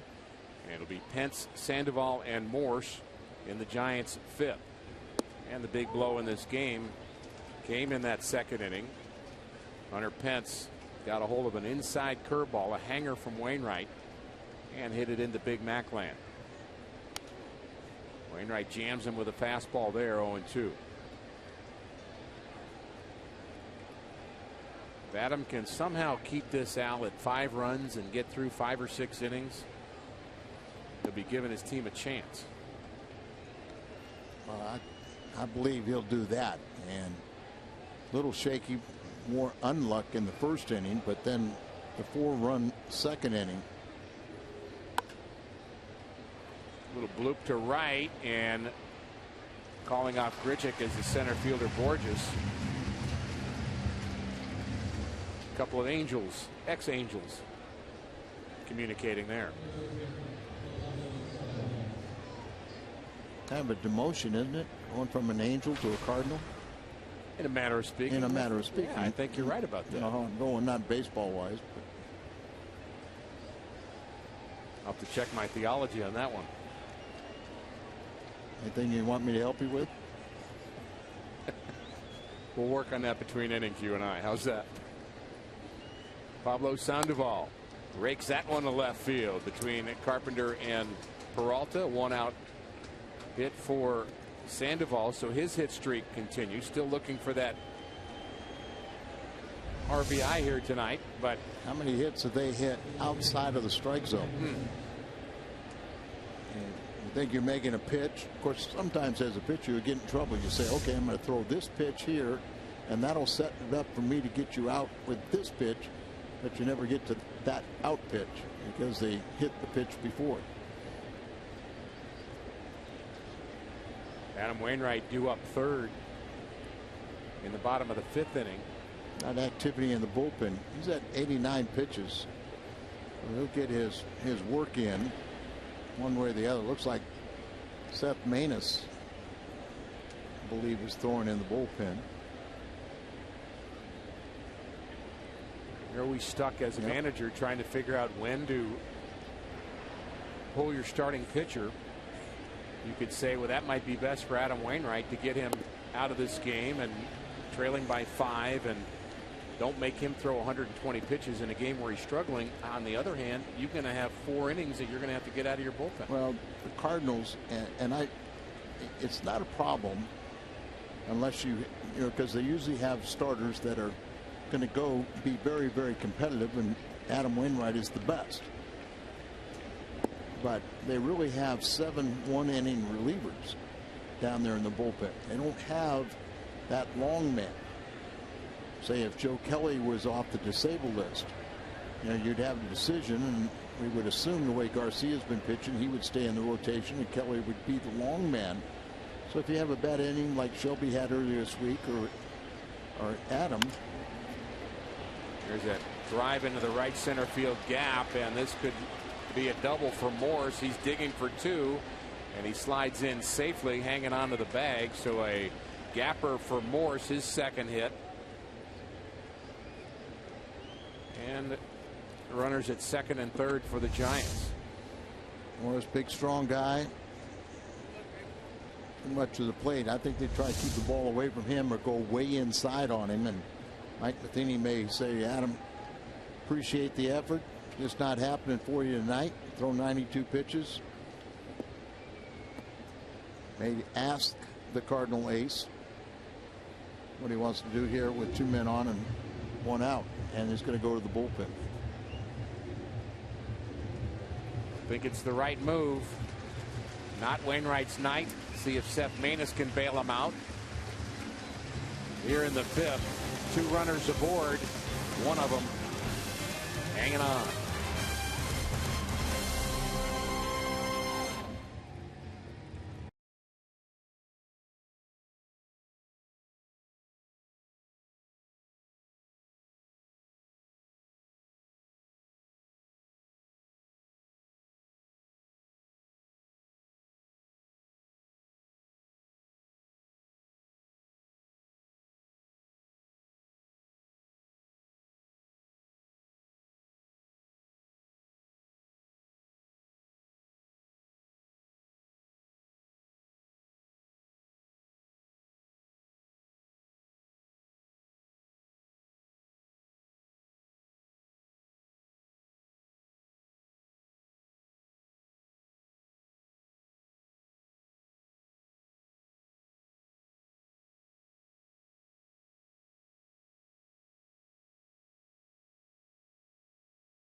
14th, pick up a Cardinals blanket for you or your furry friend. Compliments of Nestle Purina. They're available to 25,000 pet lovers ages 16 and older. Get yours by purchasing tickets at cardinals.com/promotions. Wainwright's night is through early, and their Chevy call to the bullpen is the right-hander Seth Maness. See Seth appearing for the 20th time. A good ERA at 2.57, which I think is quite doesn't really tell the story of how he's pitched this year. 29 hits in 21 innings. Ground ball to second. And that's what you have Seth Maness for, to get that ground ball. Opponents are hitting 330 off him. So that didn't quite compute to the 257. You know, I was thinking the same thing. I saw his numbers on the board, Al, and I love Seth Maness. Yes, I think the job he did a year ago, and he's just really a great guy to have on the team, and I just really appreciate him. But when I saw his numbers, I thought that's not the Seth Maness that we've seen. And usually you'll say, you know what, a guy doesn't have good numbers, but he's pitched better. Yes. In this case, we feel the opposite about Seth Maness. Now, the good thing is he's pitching much better. Right. Got off to a horrible start. Had a bad spring, but because of what he did last year, he deserved to be on the team, and he is pitching much better now. The only giant he has faced in his career is Marcus Scudero, and Scudero on the disabled list, and we wish him a speedy recovery, but we understand he's in quite a bit of pain right now. Back issues, I believe, for Scudero. And we've tried some modern technology and trying to get him back, but apparently it comes with a lot of pain for a couple weeks until that injection takes place or helps out. The 0-1, a bit high from Maness. Much better when he's down in the zone, and he's got a tremendous sinker. And last year he induced 16 ground ball double plays, the most by any National League reliever. He was the go-to guy with men on base. Flare down the left field line. Holiday giving chase. And one of the things he's aided by, speaking of Maness, is very few walks. Yes. He did have that one game where in Milwaukee that a ball was hit, and it was hit hard, but it was knuckling at Peralta, and there was originally scored a hit, and then 3 runs came in. They changed that one to an error, so that's part of why the ERA is where it is. But obviously we know he'll get better as the season goes along. Trying to help out Wainwright here. A couple of runners aboard for Adam. And you know one thing about that guy, he does not like to lose. No, he's a fierce competitor, but you can kind of tell his body language out there that. There's a base hit to right, and the Giants are going to add 2 more. As Blanco hurts the Cardinals again, drives in Sandoval and Morse, and it's now 7-0 San Francisco. And those are 2 more runs charged to Adam. Seth got the first guy out, but here he tries to come inside. The ball's out away, up in the zone. Those are not ground balls, they're line drives, and Adam gets charged with 7 earned runs tonight. Came in with the lowest ERA in all of baseball, and it takes a beating tonight. A lot to think about for Adam, and he certainly will. This one grounded to the left side. Peralta gets the lead runner. Frustrating night so far for the Cardinals and for their ace, Adam Wainwright. They trail the Giants 7-0.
With a serious baseball collection, Fred Bird tries to be a stadium announcer. Join Andy Bennis, John Hewlett, and Fred Bird on Cardinals Kids.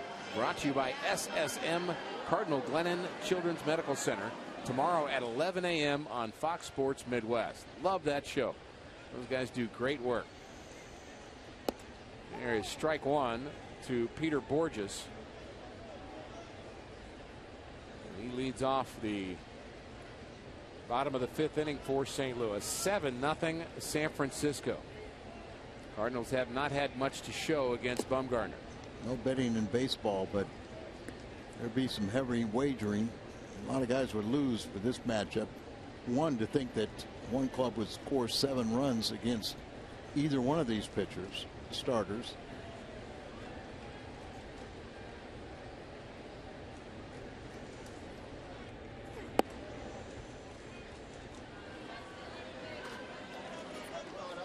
Well, things don't get any rosier here today. We're going to have to go buy some ice cream for Al.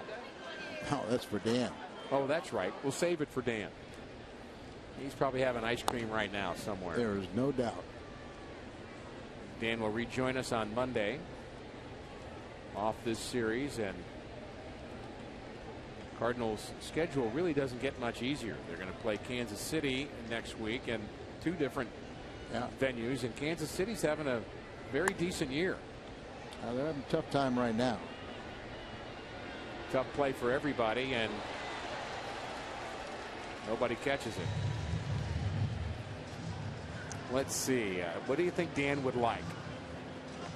I think he would go for the chocolate chip dough.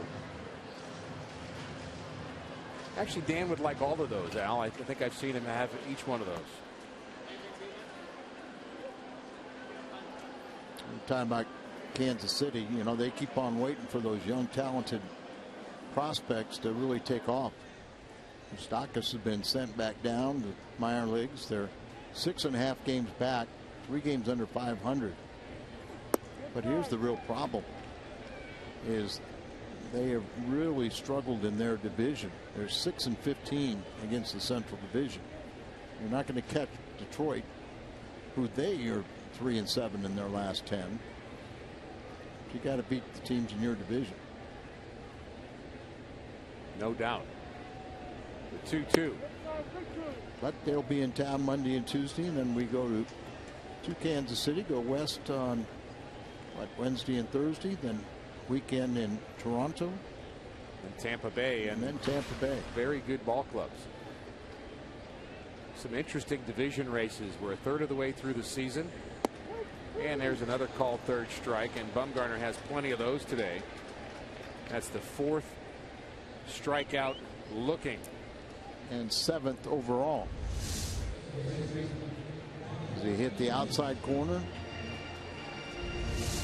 7-0 game. I guess it's close enough to the strike zone. How about Tampa Bay? They're in last place. Last place in the East. American League East. But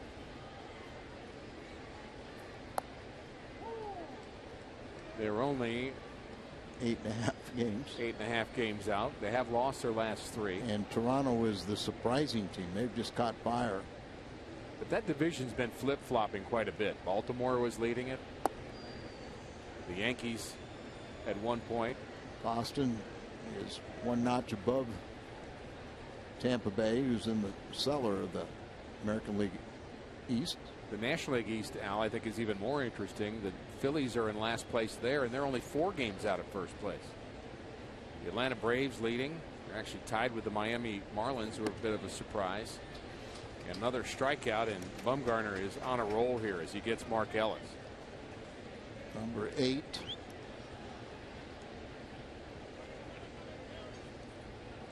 And Seth Maness is going to hit for himself. So you don't want to, you know, you got to really, you know, he's a lot of arms and legs. He's a big kid, 6'5", 235, and just a lot of slinging the ball with effectiveness.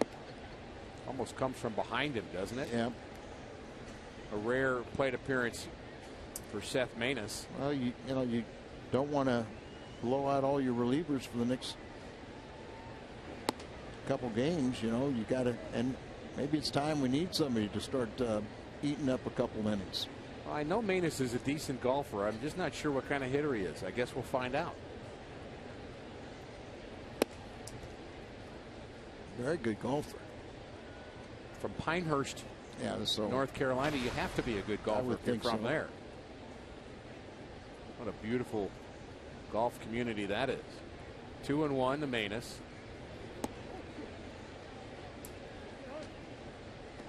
You don't get mulligans in this sport, though. He needs one on that particular swing. 2-2. Except they don't throw sliders like that when you play golf. My ball works that way.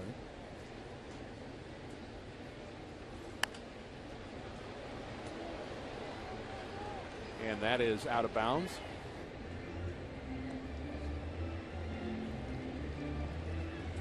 He'll have to re-tee.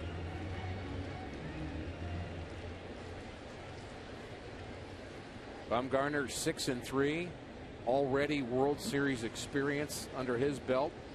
15 scoreless innings in 2 World Series starts in 2010 and 2012. He has been on here tonight. Manus grounds out a 1-2-3 inning for Bumgarner. 5 innings in the book. All Giants.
Sports Midwest tomorrow at 12:30. It's Michael Wacha, and actually Matt Cain has been scratched for that. He's been put on the disabled list. We're going to see Yusmeiro Petit in Game 3 of this series. The Giants have a very good rotation, and hopefully the Cardinals will get off to a good start in Game 3. It has not been that way here tonight, as Adam Wainwright, the Cardinals ace, gave up 5 runs in the first 2 innings here and 2 more in the 5th inning. Has given way to Seth Manus, who's going to get some extended work here today. And as Manus throws here, Al, I wanted to ask you about what you think about Carlos Martinez possibly being in the role of the innings eater. You talked about guys in the bullpen, all 1-inning pitchers, as Martinez is struggling some. What about him being a 2, 3, 4-inning guy just in case? I think you and I are thinking alike, but I don't think Mike Matheny thinks that way. I think he's thinking that Carlos Martinez has such an electric arm. He's such a weapon in that 8th inning, but it's not happening right now. You know, he's 0-3 this year. He's got an ERA right about 5. And when Segrist comes back, and hopefully that'll be in a week.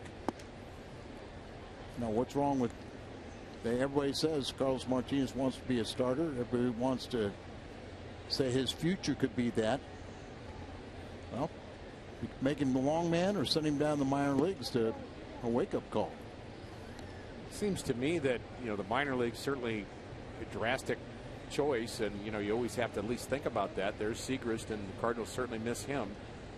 Well, one of the things you can work out when you get that long relief role is you can work out some of your mechanics. You know, he's had trouble with his breaking pitch being consistent, and no question he's incredibly talented. He's 22 years of age. Exactly. He's the youngest player on the team. Now, maybe, you know, they accelerated him a little bit quickly. Wouldn't be the first guy to go down and come back and get straightened out. But, you know, he can't get left-handed hitters out right now, and that's tough. Strikeout for Manus. We're underway here in the 6th inning. As promised earlier in the game, we have the AT&T fan photo of the game. Tweet your photos to STL fan photo for a chance to be shown in an upcoming game broadcast. Brought to you by AT&T. Carpenter has this one, and he throws out the pitcher Bumgarner for the 2nd out. All Sundays, starting 2 hours prior to every home game. Enjoy the games, prizes, and free North Star ice cream treats while supplies last in the Ford Plaza. Presented by Prairie Farms.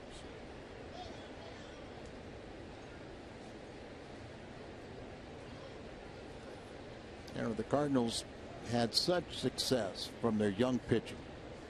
They brought up more than 20 rookies last season. They had 36 wins from rookie pitchers, and Rosenthal, Segrist, Martinez, Manus were the biggest ones that just did overwhelmingly superior work.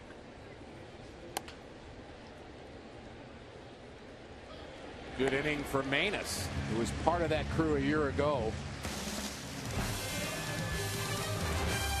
7-0 Giants.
And Holiday for St. Louis, and it's been all San Francisco Giants and Madison Bumgarner trying to go to 7-3.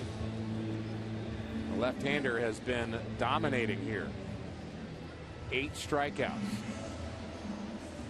We say again, our young people are having fun anyway here at the ballpark, but they would love to get some Cardinal action going.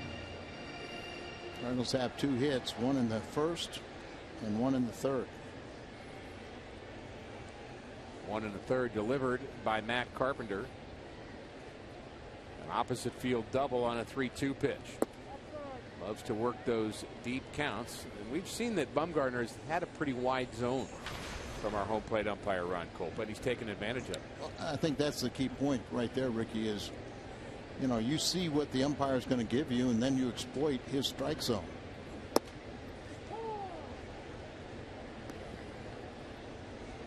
Part of the art of pitching is trying to get that umpire to believe in your pitches that are off the plate or strikes.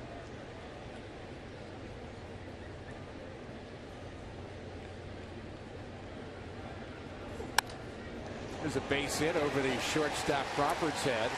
Cut off in left field by Blanco to hold Matt Carpenter to a single. And he has been swinging the bat very well. He has a 12-game hitting streak. That's actually the best streak currently in the National League.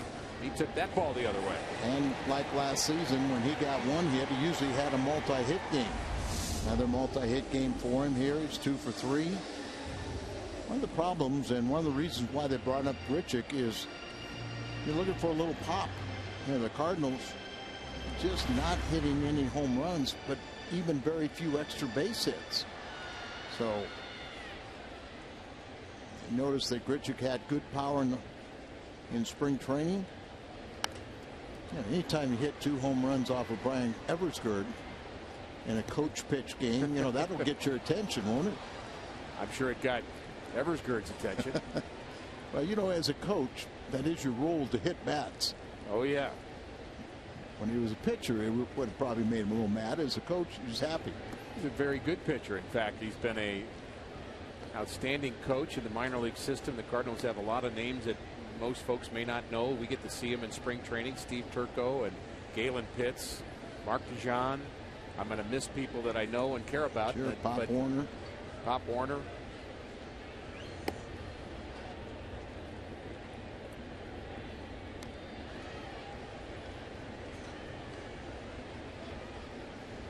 Mike Schilt, the manager in Double-A, has He's been a been big outstanding. winner. You know, I mean, every place they go, he wins. His team wins.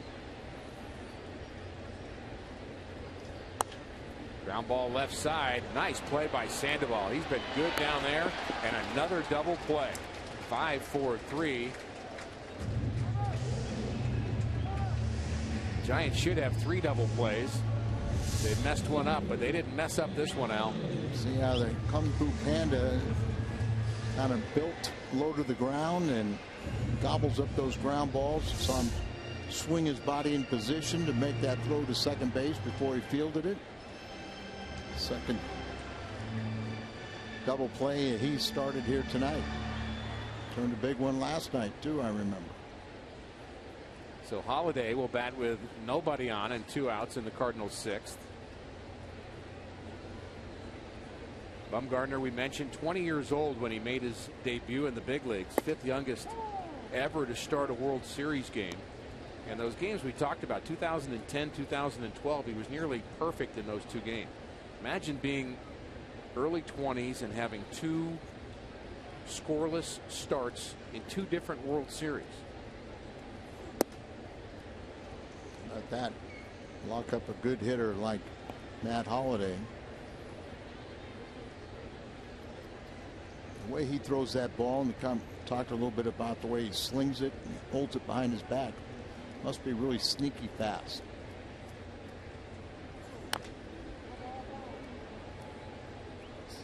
Really the best game we've seen him pitch against the Cardinals. He's had some decent games, but 2 and 3 lifetime with an ERA over 4 against the Cardinals. But he is on tonight. He turns there, but brings that arm all the way back, almost a 360, and hides it with his body and then slings it up there. And he can get in on the right-handed batters. That's a good point. He's been doing that well. You think about guys that sling the ball maybe having a hard time throwing to their glove side. Now, that's one of the real true things about your good pitchers. Everybody can throw to their arm side. That side of the plate, it's easy to do that. But if you're going to be a winner, you have to be able to get the ball to your glove side. In this case, a left-hander inside to a right-handed batter. And that pitch could have been called a strike right there. Cardinals are in jeopardy of doing something today that they have never, or they're the only team in baseball that hasn't done it yet this year, and that's lose 3 in a row. Breaking ball. Ball off the mask of the catcher Sanchez. That got him a bit awkwardly. Well, he turned his head. That's one of the things you get in trouble when you turn your head. The hockey style mask protects that side of your head and your ear a little bit more than the old fashioned mask, but you see he felt that one.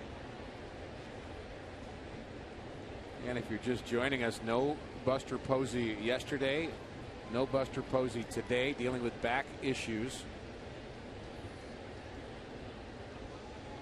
Giants not sure when he'll be ready again. Watch out.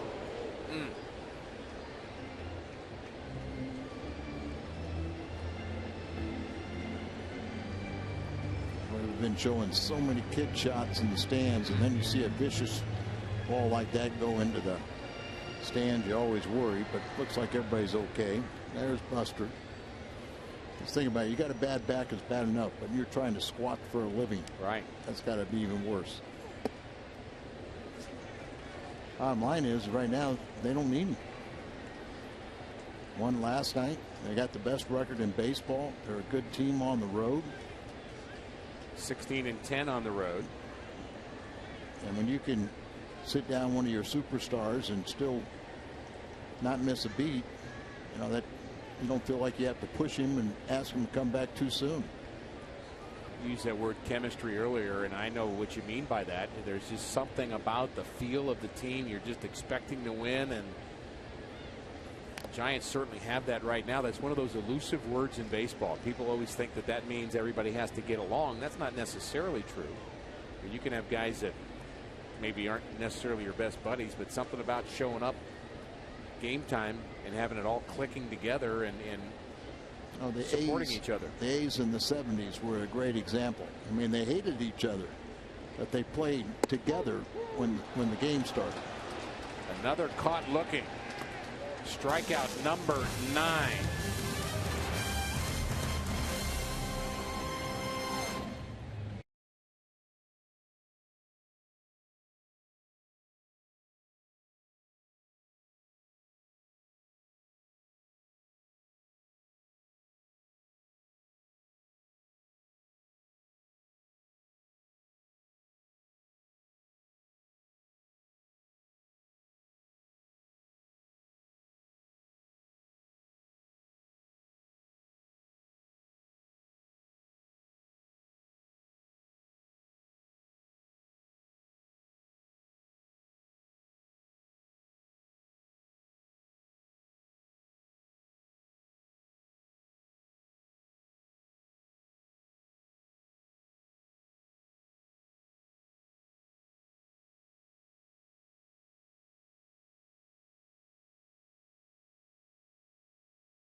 And also Jim Hayes, who has a report now on some buzz going on in the social media world. Jim? Yeah, Ricky, social media is alive with news about Oscar Taveras, the Cardinals prize prospect. According to several reports on social media, Oscar is headed to the Cardinals. He was a scratch in Memphis tonight. That much we know. That's the backdrop as reports say he is coming to St. Louis.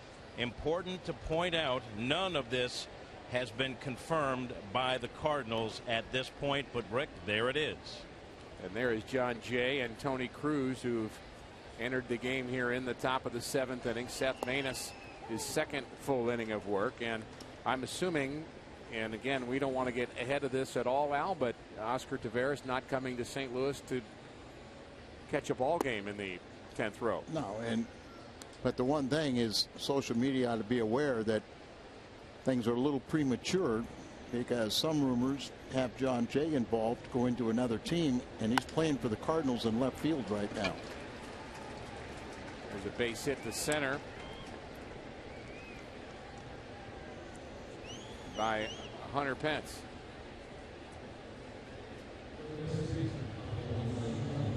Pence has 2 hits here tonight.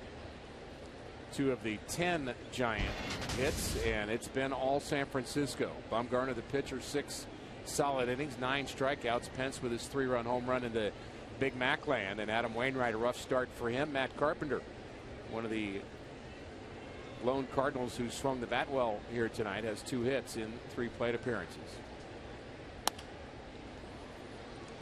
We mentioned the streak of Pablo Sandoval.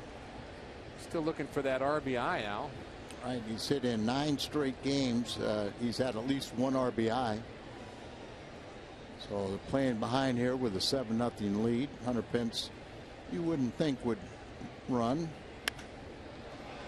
Ball hit well to right. Back goes Grichuk to the track, to the wall. He jumps, and it's off the top of the wall.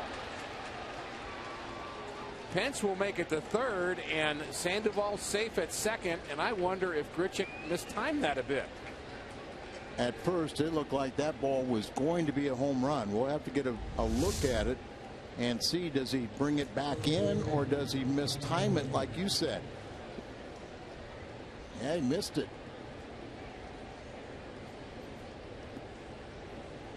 He jumped a little bit the wrong spot. He's checking the wall, trying to see. Looks a little bit over towards center, and then the ball was even further. Almost as if the ball faded on him a bit. He was thinking that it was going to be more. Left-handed batter slicing a little bit, but usually not on a high fly ball like that.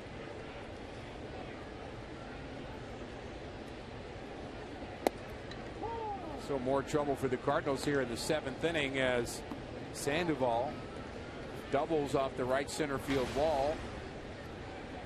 Pence not able to score, so no RBI, and that streak still in jeopardy. And we get some action, and more action in the Cardinal bullpen. Like Randy showed.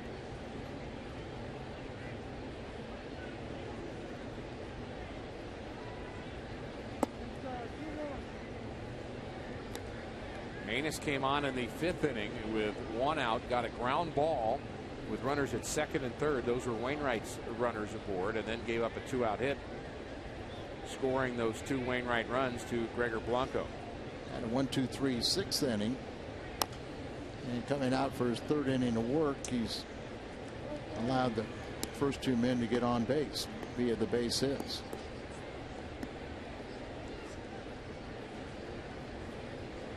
One of these guys that power hitter that brings that little finger all the way on the bottom. Instead of stopping at the knob, his little finger is down below the knob.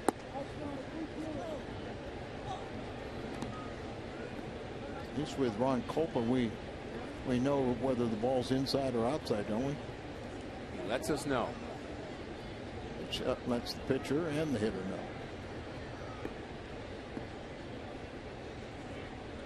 Ron's a good guy. We see him around town at different times. Charitable functions in the wintertime. Wonder if Manus was being careful there with Morse with first base open. Now he could use that ground ball double play that he got so effectively a year ago, and they're going to have a conference on the mound. That's Tony Cruz again behind the plate. So Yachty out of this ball game. It's one of the good factors about a game like this. You can get some of your regulars out and give them a couple innings off their feet. Not the kind of trade-off that Mike Matheny or even the players want, though. No, it's not what you want, but you try to use it to your advantage some way. So again, Jay in left field, and Cruz behind the plate. There's a ground ball, right side, base hit. Sanchez singles to right. The ball bobbled by Grichuk. Doesn't matter anyway. 2 more Giant runs score. Maybe an error on Grichuk allowing the 2nd run.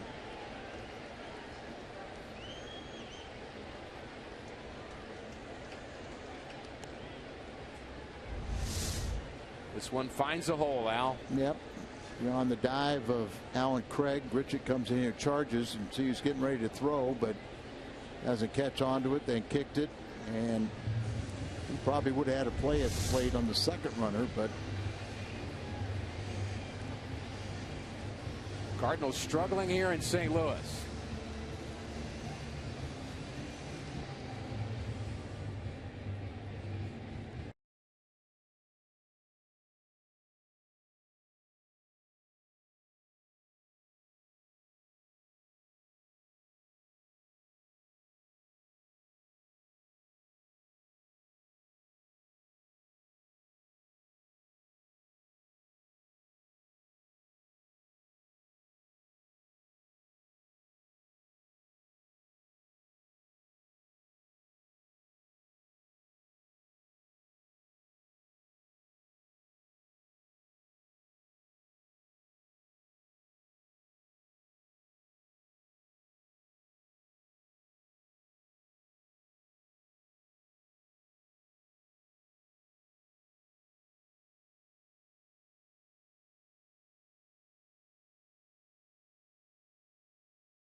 That'll be Tuesday, June 10th. You can be paired with a former Cardinal or another St. Louis celeb. You can get information on this golf tournament. Very important to support the work in the reviving baseball in the inner city golf tournament. Part of Cardinal Care's great work. Cardinals.com/RBI Golf for more information. Terrific event. Been a part of that many, many, many times. Randy Choate, left-hander, is our Chevy call to the bullpen, and now he may fit the mold that we were talking about earlier. He's pitched better than his numbers indicate. Well, he's had a couple of blow-up games, unfortunately. Yeah, he had that one disastrous game, the 17-5 game against the Cubs, and his ERA went from in the 2s to almost 7, and you know he's at a 7 ERA now, and he'll take him all summer to get it down.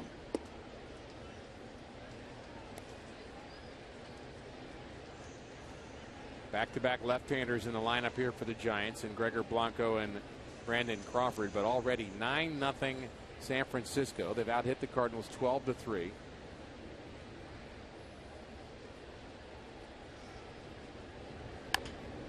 And a grounder to the right side. Craig's going to have to flip to Choate, who just barely beats Blanco to the bag. That was a close play. Kind of misstep there for Randy Choate. Let the Cardinals get an out. You get 38 years of age, you got to tippy toe over there and thinking about, well, there's a runner I got to worry about that's at third base. Is he coming home? I like what Randy does too here. He steps on the bag and then he knows there's a guy on third and he turns to look. Yeah, well, that's what I'm saying. That might have his mind thinking, hey, there's a guy there. I don't want to see him turn around and try to score, so I got to get my footwork down at the bag. It's one of your PFP, pitcher fielding practice drills that you do over and over and over every day in spring training. Actually teach us, and pitchers have been through that for, as you mentioned, hours, and they'll teach you to make the choppy steps when you get closer, just so you're more under control. And see that pitch right there. Randy's had trouble with his slider. It's his bread and butter pitch, and a lot of times he hasn't been able to get that pitch to go down and away to a left-handed batter. Remember, he came in a game recently, walked the first guy, hit the second one, and he just felt like he had no idea where his slider was going.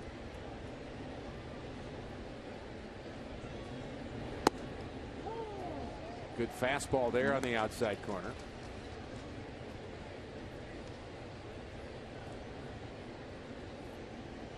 Or was it a slider that didn't do anything because it was only 84? I think it was a fastball. I thought it was too until I saw the velocity. He throws a little harder than that. There's a good slider.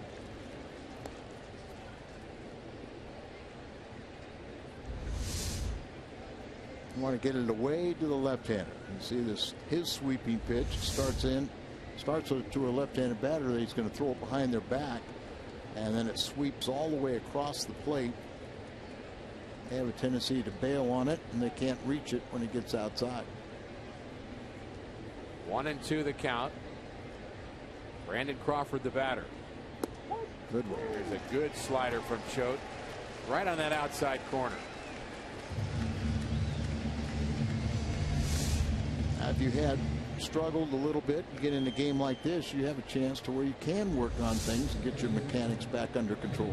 Back to the Carlos Martinez conversation, right. However, if Martinez is in a game like this, low leverage situation, doesn't have the stress of tying run anywhere, he's just, of course, no stress right now for Carlos Martinez, only maybe the thought of his last particular game, but I'd like to see him get his swagger back. No, that's exactly, because I look at that right there and I'm going, he's worrying about too much what happened last night. Right.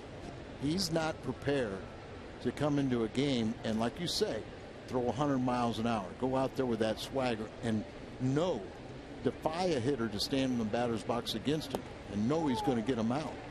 He looks defeated sitting there. And there are times where he pitches where, and you'd almost equate it to the Yasiel Puig situation where he plays with such enthusiasm and joy, he rubs some people the wrong way, a lot of people in fact. And Martinez can do that with his style because he's very flamboyant when he's pitching well, but you know what? If you can back it up. If you can back it up, and if that's the way you pitch, I'd rather see that than him being despondent. But you know, if you're going to be that type of pitcher and you're going to show that emotion, you got to show it all the time. You can't do it. You can't sit there and think about what happened last night, you know, because then it doesn't work. You know, the hitters pick up on that and they said, well, that's right. You know, he looks like he's going to get me out tonight, but tomorrow you look at it and he goes, oh, I got him. We own him. Right.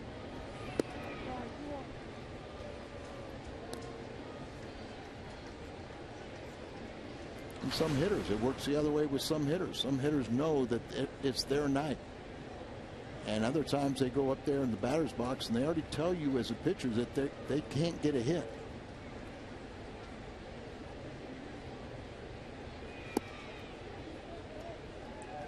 Three and one. Again, not much working for the Cardinals. The buzz here at the ballpark tonight has really been the social media buzz. And as Jim Hayes reported earlier, many people reporting that Oscar Taveras has been taken out of a game, which could mean he's on his way to St. Louis, which could mean there's a move pending. It could mean a lot of things, but it could mean, you know, it could mean that Matt Adams' calf is more serious than what they think. All I know is John Mozeliak a couple weeks ago told me, we were talking about what was going on with the team and what things were happening. He said, you know me, I won't sit by. I'm not going to sit here and let, you know, I'm going to change things if it gets to a certain point.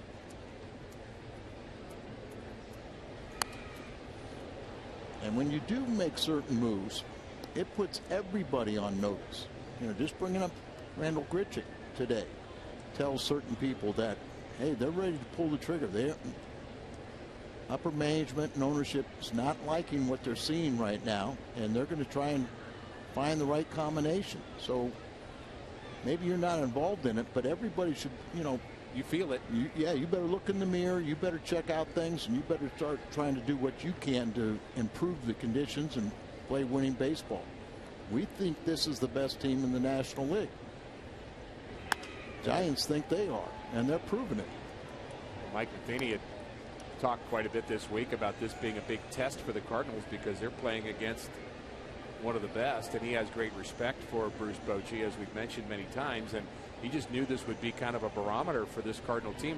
Where are we right now? Where is this club? And so far, the Cardinals played very well. I thought it was a good game here in game one of this series. They just had a bullpen issue. For 7 innings. For 7 innings, correct. And tonight, again, it's just all San Francisco. And so much of it depends on your starting pitcher, and we're not picking on Wainwright because he's been arguably the National League Cy Young Award winner, the leading candidate, he and Cueto. But he had a rare miscue tonight, but the rest of the team's got to pick him up. There's the Giants at 648, the winning percentage. And how about Oakland?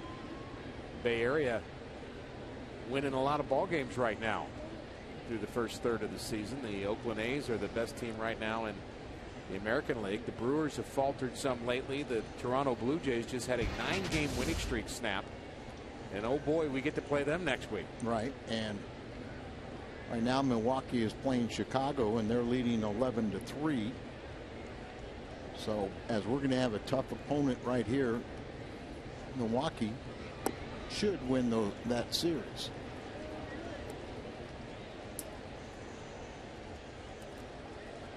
Haven't given up on this game, and I'm definitely not giving up on the next two. But I'm impressed. They have their work cut out for them. So you are predicting a 9-run bottom of the 7th? Not predicting it. I might go that's 5. That's not the right world. I might go 5, 3, okay. 2. You're holding out for it. And win 10-9. You're hoping for it. Hoping.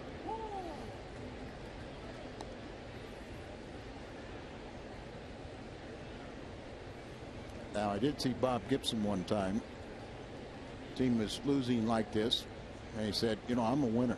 If you guys don't start scoring some runs, I'm going to go change uniforms, go sit with those guys. Are you allowed to do that? He was allowed to do anything he wanted to. Yeah, I guess that's true.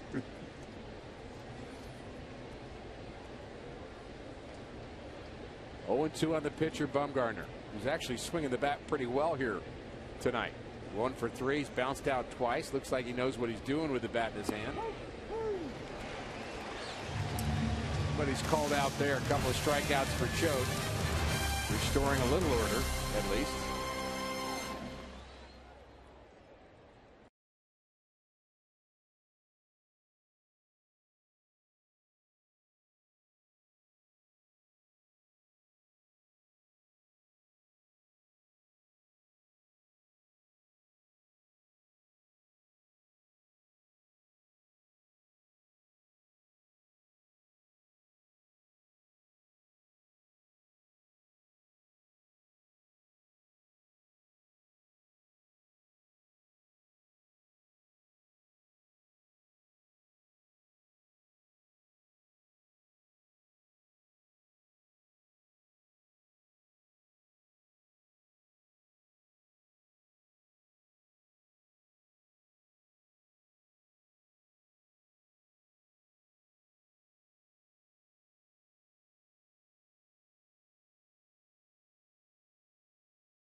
Nothing.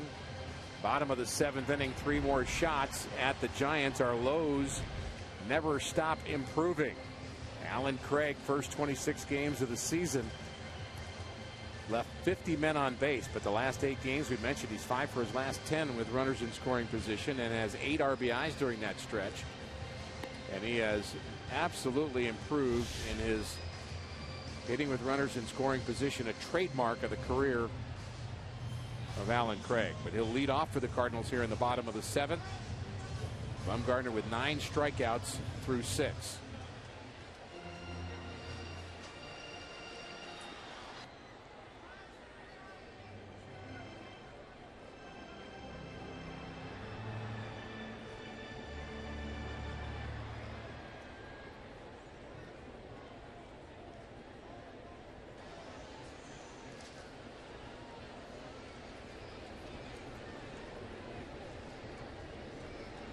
Allen Allen 0 for 2 here tonight. Reached on an error, and he pops the first pitch into right field. Pence has no trouble with that one. Out number 1. 1 pitch, 1 out here in the 7th.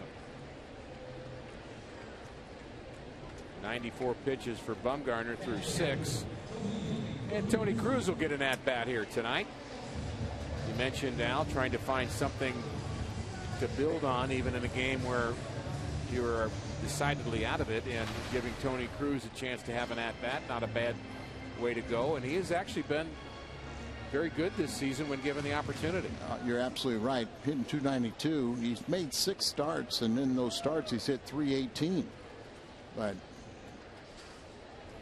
the loneliest man on the team, toughest job in baseball is being a backup to Yadier Molina, the Iron Man behind the plate. But Tony does a very good job when he gets the opportunity. And at times I wish they'd use him more as a pinch hitter. You know how you always hold that backup catcher back, and well, I think sometimes he could help you win a game, and I wouldn't worry about if I had to go to an emergency catcher for 1 inning or so. As a pitcher, I wouldn't want to throw to him, but I would understand that you have to do that. And yeah, and you'd have to do it on occasion, but unsuccessful there is Tony Cruz as Bumgarner picks up his 10th strikeout as he gets Tony to chase. Well, I'm sure you've heard Danny and I talk about it quite a few times, and it's kind of one of my pet peeves. Something I think baseball should move towards is having not just an emergency catcher, but having a third guy in your team who's caught and can catch, and that every once in a while you will catch. Otherwise, you're just freezing up that roster spot you're talking about. You're just afraid to use Tony Cruz because, oh my goodness, what happens if we have an injury? And we've used Cruz to pinch hit in the 6th inning. Yeah, and like I said, you know, sometimes a manager can take your regular catcher, Yadier Molina, put him at first base, but you know, just saving that backup catcher for a freak injury. You know, sometimes you take one of your best options offensively out of the game. So if you're trying to create a modern day utility player, and you only have 5 guys on your bench, and you got to have one of them as your backup catcher, what if that one utility guy, the Jose Oquendo or the Daniel Descalso, is a guy that catches? Well, train them young to do that. We both know a ton of guys that have extended their career, and I'm talking getting over 10 years, just by having the label as the 3rd emergency catcher. Clint Hurdle. Jamie Quirk. Guys like that have stuck around a lot longer than they should have. Not Tom Pagnazzi. He was a catcher, wasn't he? I heard he did. Tom Lawless did it, though. Tom Lawless. I mean, but they're smart. So if you're an infielder and you're that utility guy, you should go up to every manager you play for and say, hey, I want to show you I can be behind the plate. And you probably will never get there, but you will stick around just saying you could. Peralta grounds this one. Sandoval has been very good today defensively. Throws out the Cardinals shortstop. Another 1-2-3 inning for Bumgarner. 9-0 Giants.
And he has a Bomberito Sports update. Pat?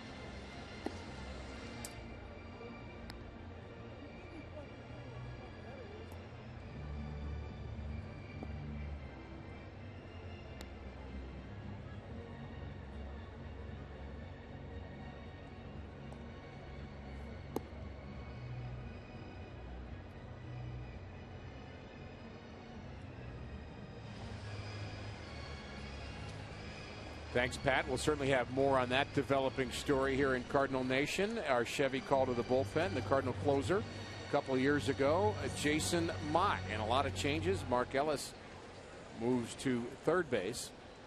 Scalzo's over at shortstop. Colton Wong comes in to play second. I guess we're punishing Alan Craig. He's still in the game. Is that what it is? No. And it's a good opportunity to get another look at Jason Mott. We ran out of available or healthy backup players. But Jason Mott, 5th appearance for him. And coming off a Tommy John surgery. Missed like a full year and 44 games this year. I always say, even once you come back to the big leagues, your velocity that first year is going to be down, but he's throwing a lot more cutters. Hard hit to short. Descalzo tested, and he handles that flawlessly. That was Arias.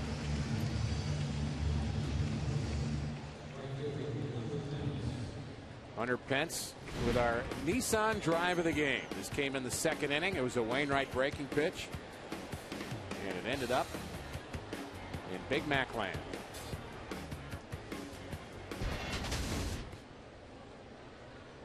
Just one of those nights. I should mention all the changes we've had, and the Giants have had a few. Colvin's now in left field, and expect Bumgarner to be replaced here shortly. But Hunter Pence has played every inning, not every game only, but every inning of every game in 2014. Manager's dream, right? Stay healthy, come to the ballpark. Obviously, you take care of yourself.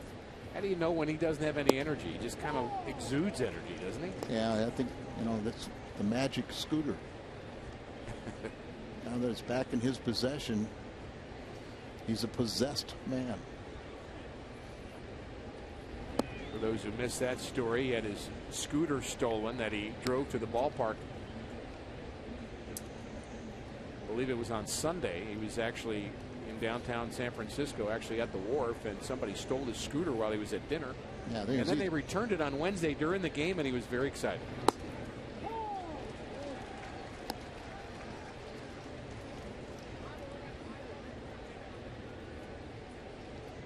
Broke into the big leagues with Houston in 2007. He was on the disabled list that season one time, and that's the only time in his career. It's unusual, isn't it? You know, it's the disabled list was very, you know, is interesting because it used to be there was only one disabled list and it was 21 days, and players didn't go on the disabled list. It was sort of a sign when you started going on the disabled list, it was usually your last or second last year, and it was an indication that you were on the way out. Then it swung the other way. Well, you'd have the 7-day disabled list, and you'd use it for guys that had little issues. Yeah, and you didn't have surgeries back then. So to give a guy a year off, that was unheard of, especially when you're on a 1-year contract. You had to pitch this year to get a contract for next year.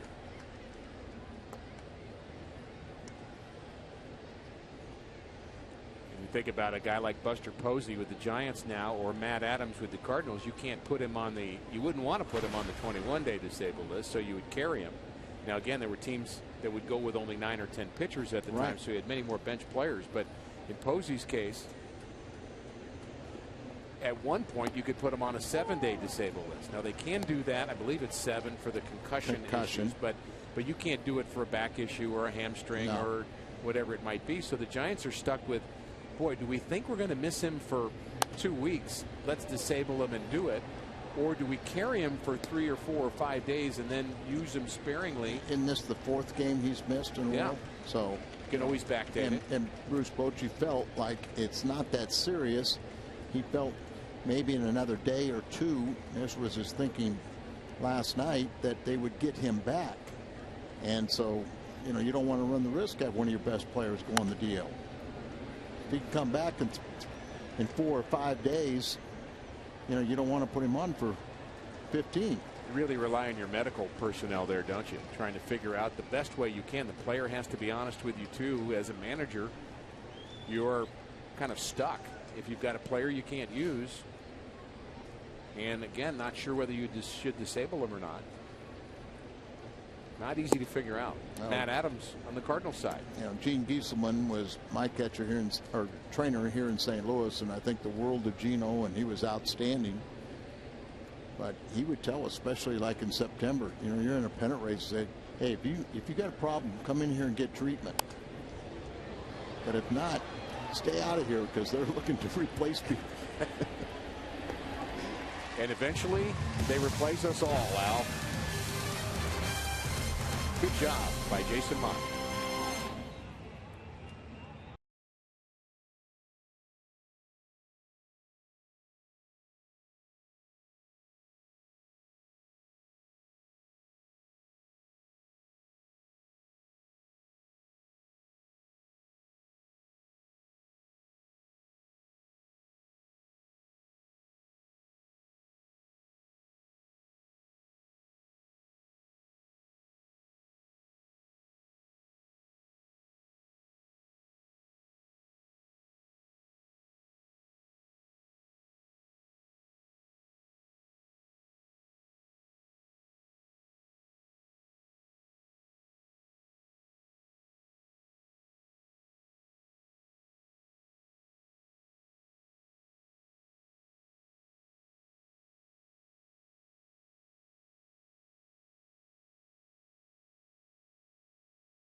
Brought to you by Bud Light, who reminds fans to stay in the game and drink responsibly.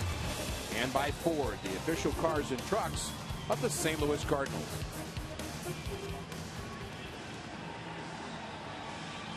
Cardinals trailing by 9. Giants go to their bullpen. They have 3 left-handers in their bullpen, and this is David Huff. We have seen Javier Lopez. They also have Jeremy Affeldt. There's a young man that still thinks the Cardinals have a chance. My 5-run 7th inning didn't happen, but maybe this guy will. Maybe he'll make it at 6-run 8th inning and then just 4 in the 9th. Do you think he's excited or he had too many Cokes? What do you think? A couple bags of cotton candy. Okay, that'll do it to you. Which was invented by a dentist. Are you making that up? Could I ever say anything that's not true? Now batting, Peter Borges. I don't know how to respond to that. I don't either. Left-hander has spent time in the American League with the Cleveland Indians and with the New York Yankees.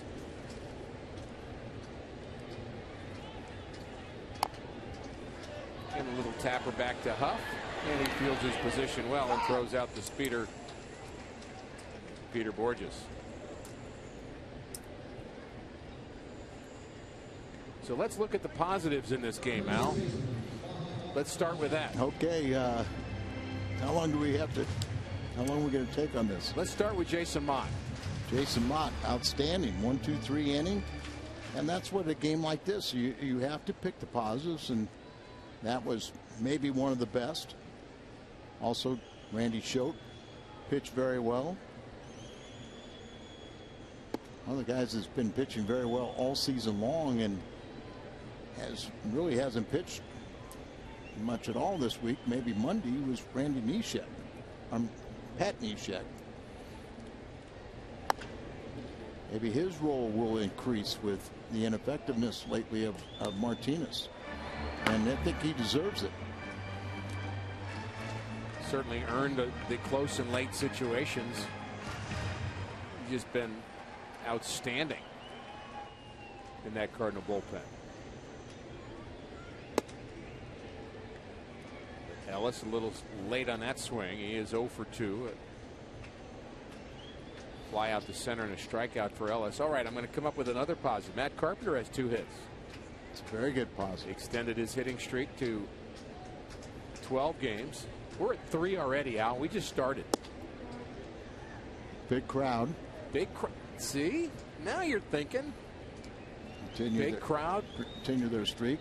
Every game, every home game for the Cardinals is over 40,000. We have Jim Edmonds and Pat Paris on the postgame. I thought of another one. Okay. Holiday extends his streak of every home game this year that he's reached base, either by hit or walk.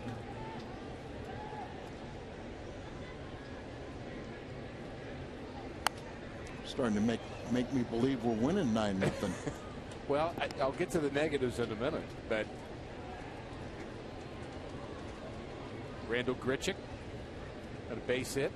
His first plate appearance back. Yeah, got called back up to the big leagues. And Tom Pagnozzi's in the ballpark. We got to see Pags. That's always a thrill. We're up to about 7 or 8 right now. One more and we'll have a tie score.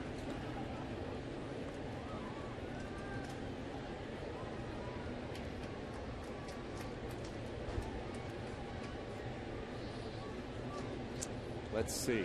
I'm looking. The flare into left, but this will be handled by Blanco for the second out. I got one for you. Nobody's gotten hurt. There you go. Well, here's another positive. We get to read the disclaimer. This copyrighted telecast is presented by the authority of the St. Louis Cardinals. It may not be reproduced or retransmitted in any form. And the accounts and descriptions of this game may not be disseminated without the express written consent of the St. Louis Cardinals.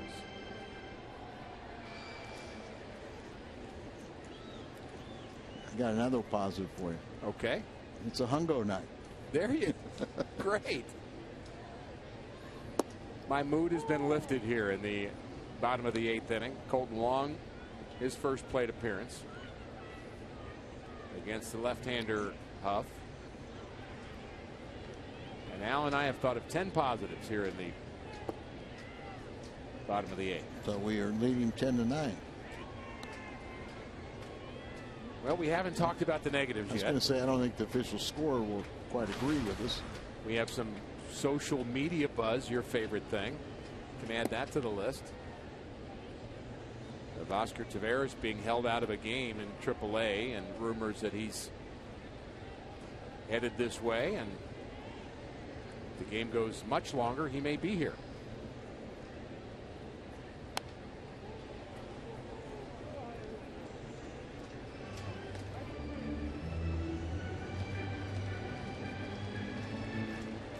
We found the biggest positive. Today is the 30th anniversary of the first win for Rick Horton. Watch out. When did I say we didn't get hurt? Oh my.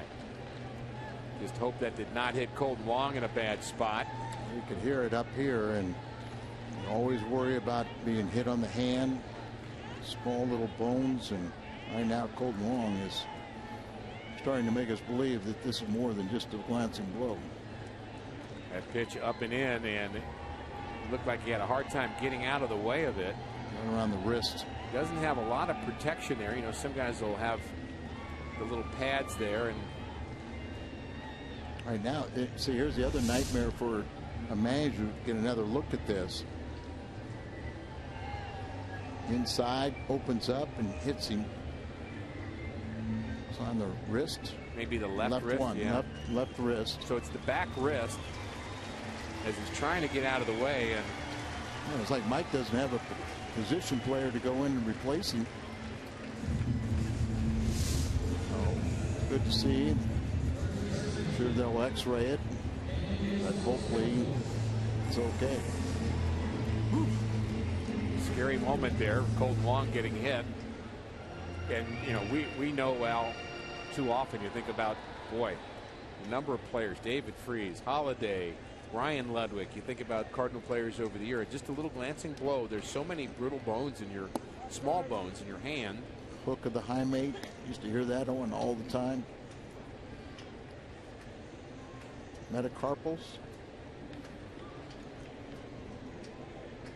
You can see the redness, the bruising starting already. Trying to flex it the best way he can. So what was your first win? What was the circumstance? It's been 30 years, so I don't remember too well. Come on, you can remember everything. And Al, I had so many of them. I do remember. I know it was in relief. It was against the Houston Astros,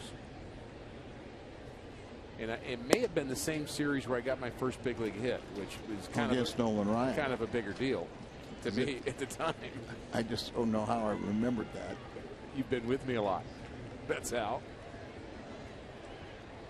Well, I'm glad we're celebrating that here in the bottom of the 8th inning. 9-0 Giants as we paying attention to Descalzo at the plate, but also Colton Wong leading off at first base, just hoping that that's just a bruise on his left wrist and no more. You can see how it's popped up a little bit right around the wrist area. Looked like that ball was well outside. Descalzo thought so.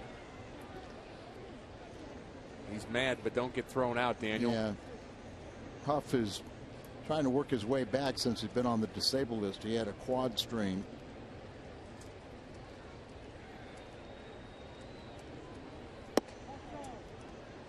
That looked like a better pitch when he called for strike. But a 2-out walk to Daniel, and we can't have him thrown out of the game because he's our third catcher and our emergency pitcher. So he's Mr. Versatility right now. And you know, one of the things I actually appreciated about Daniel Descalzo when he came in the game to be the emergency pitcher, that can be a fun moment depending upon how well the team's playing at the time, but the Cardinals at the time really weren't. And when Descalzo had the pitch, he was asked after the game to talk about it, and he was kind of hot, didn't want it. And he was smart, and he wasn't being disrespectful to the question, but he didn't think it was funny. He didn't think it was fun because he understood that his team just got beat, and didn't want to make light of it with the fact that he had pitchers that had bad days on his team. And exactly. So I appreciated his remarks that night. You know, when I heard those, I go, that is really a smart statement. Funny for you. It'll be funny later, but it's not funny right now.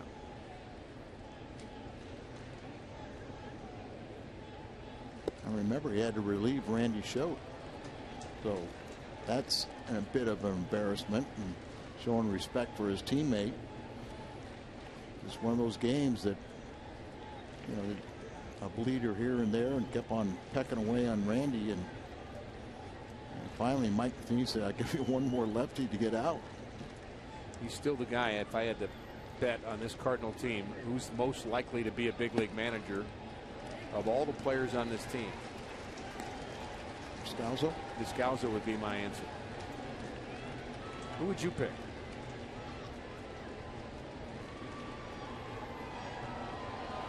Well, you know, you always think about the catcher, but I think Yachty's going to make way too much money. I think he's, you know, going to be from a language barrier and everything that way, I don't think he would be the guy that wants to do that. Right. May not want to. Huff misses and walks Grichuk, who's aboard again. Now the base is loaded for Matt Holliday. And that brings out Dave Righetti. John Jay actually has replaced Holliday, and he will be the batter. And still the conversation with Righetti, who, by the way, Al, Righetti has an interesting thing in his bio. He's one of just a couple of pitchers who has a no-hitter in his career, and also led his leagues in saves at one point. Well, you know, I think Eckersley would be on that list. That list is the list of two. Yeah. And it's him and Eckersley. But Righetti was, like you said, outstanding starting pitcher, and he had the role as a closer.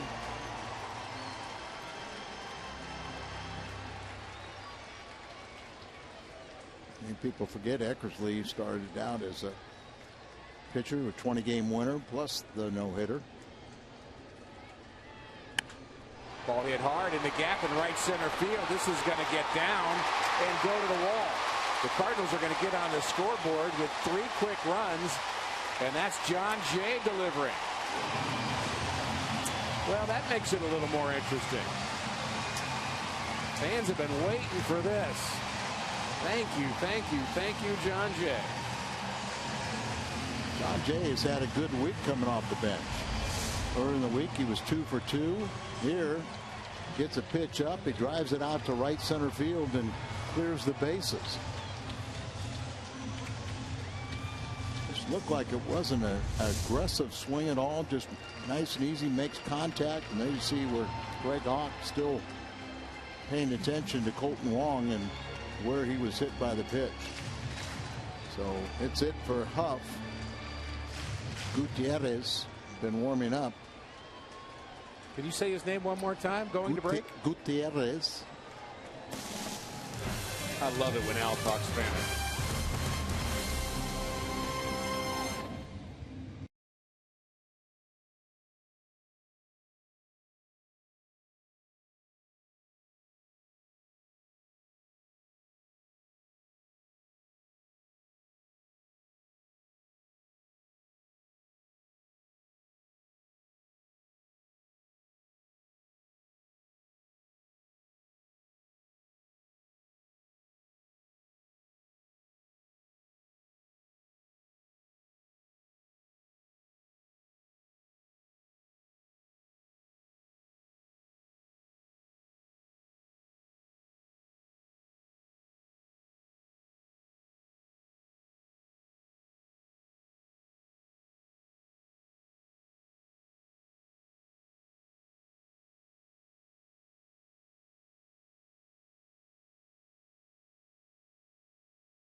Venezuela, 30 years of age, formerly with the Astros, the Diamondbacks, the Kansas City Royals, and the California Angels.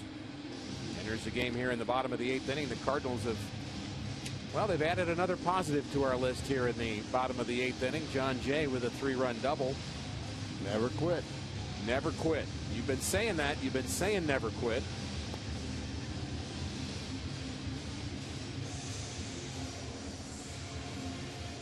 Little tape on that, looks like compression tape, but maybe not. Looks like it's below where you got that taped up. Maybe that'll control the swelling.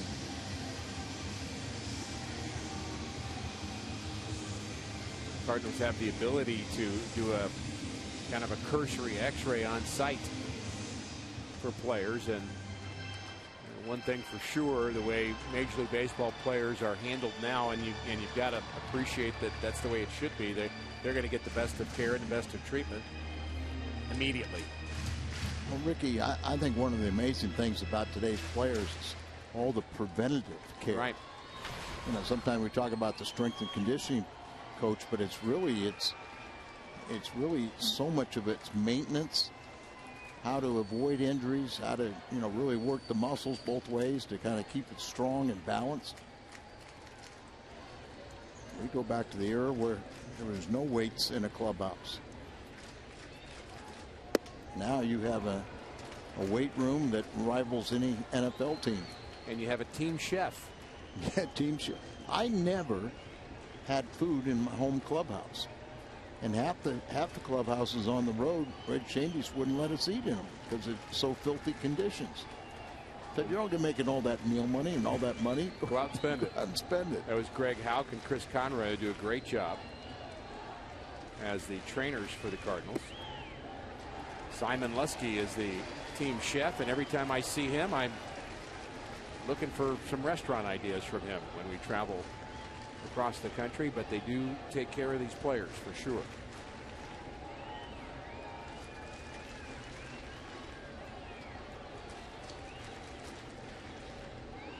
Craig can make it a little bit closer with one swing of the bat. 2-0 facing Gutierrez. Jay the runner at second. Cardinals have scored 3 in this inning. That ball is hit down the right field line and deep. Back goes Pence. This is going to be trouble, and it's off the wall. Kicked around a bit by Pence. Jay will score, and it's 9-4. San Francisco. Ricky, that's what I kind of preferred right there. Is, you know, Mike Shannon always talks about a home run being a rally killer. Just keep on replacing trading places with the guy that's in scoring position. And this ball gets in the right field corner. Pence gets so close to the wall that it caroms off the wall, and then it caroms off his body. It's there, and then he kicks it with his lower leg inadvertently, and that guarantees the RBI. That is Alan Craig, now 30th RBI, and Cardinals just keep on, just peck away. And this is all with 2 outs here in this inning. 2 quick outs, and then 5 straight Cardinals have reached base against the Giants bullpen. Now Tony Cruz, who struck out his first plate appearance, spelling Yadier Molina, and strike 1 to Tony. Now I said 5 runs in the 7th. I think I said 5, 2, 3. Now we got to get more than 5 here. So unless we get a 7 spot and then a 3 spot to win it. Well, if I was the Giants, would you think about walking Cruz to face Jaime Garcia, who is the pinch hitter on deck? You don't walk anybody with a 9-4 lead, but that's where the Cardinals are stuck right now. Well, and Bruce Bochy's going to say, I got confidence in any of my pitchers that they can get a batter out. I think he's aware of the situation, but saying I don't want to make a farce out of it. You know, we're going to go out and we're going to challenge Tony Cruz. If he gets a hit, then we'll deal with the pinch hitter Garcia.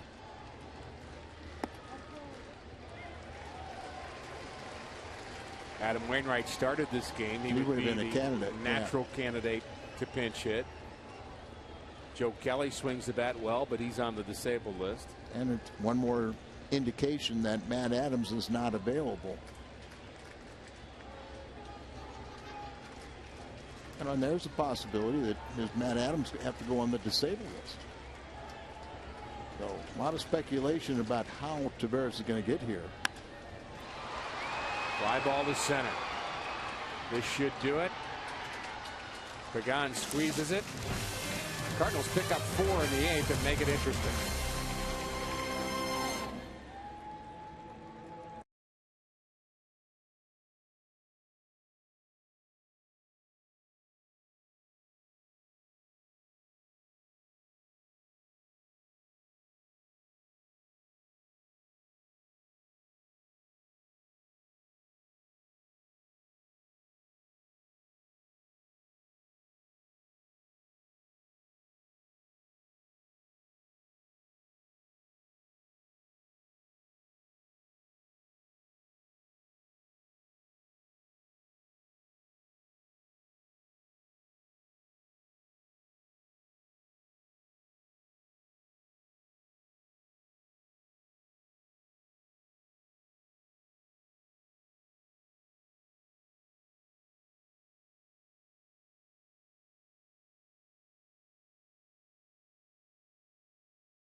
Cardinal fans hanging in.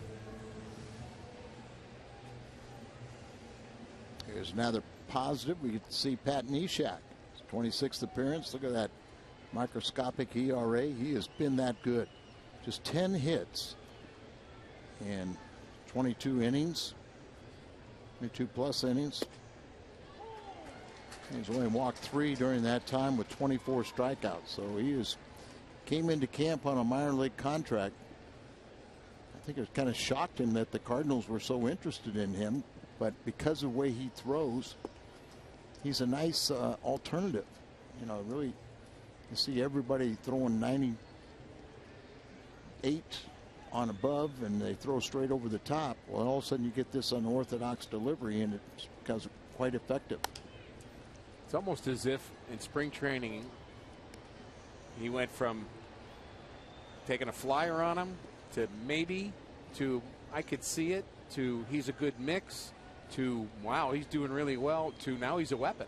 I mean, he has made a dramatic climb in my mind in terms of what we expected from Pat Neshek, and he's a guy you and I are now talking about as maybe a guy that you use in the 8th inning or 7th inning. Absolutely. Depending upon the situation.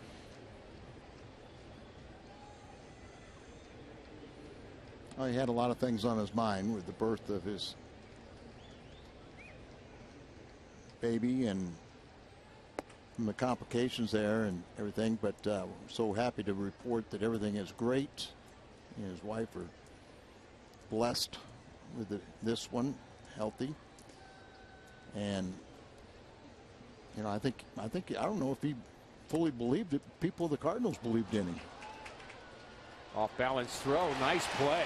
A couple of Cardinals diving for that ball, but Descalzo's made 2 nice plays here in the late inning. Yeah, he got tested right away with a hard hit ground ball. This one's a number that gets by Neshek right off the end of the bat. A lot of English on that. Comes in and bare hands it, and a great throw on the run. So outstanding job by Daniel Descalzo. That's what you expect of him. You know, he comes to play. And sure does. You know, when you're one of the bench players and you get a game like this, you got a chance that you can get a couple of bats, get out there and dazzle in the field. That was the former Cub Tyler Colvin. Now it's Sanchez. And Colvin runs well, too. Sure does. So I still looking for your answer, Al, as the game goes on here of what Cardinal would you see as a big league manager 20 years from now or 30 years from now? Well, I think I'll go with your selection, Descalzo.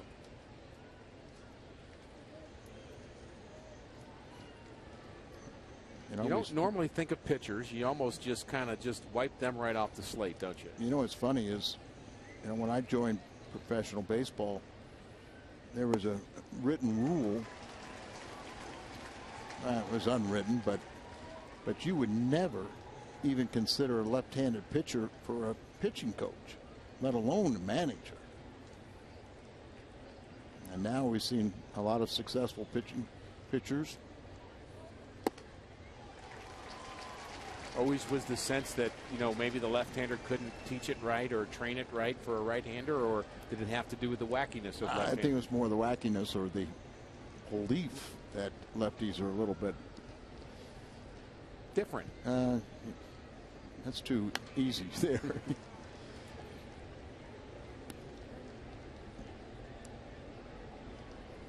So there's where you head after a ball game, or if you want to catch the last couple of innings, that's our Fox Sports Midwest live area at Ballpark Village. Wave, everybody. Hello. We're still in this, says Al Raboski. Well, we just have to have a 6-run bottom of the ninth. Could happen. We were talking positives, and we all of a sudden got a 4-run rally. But, you know, I'm on Twitter now, but I hate to even mention that anymore because 74 million followers is a little tough for me to keep up with them. You and the Kardashians.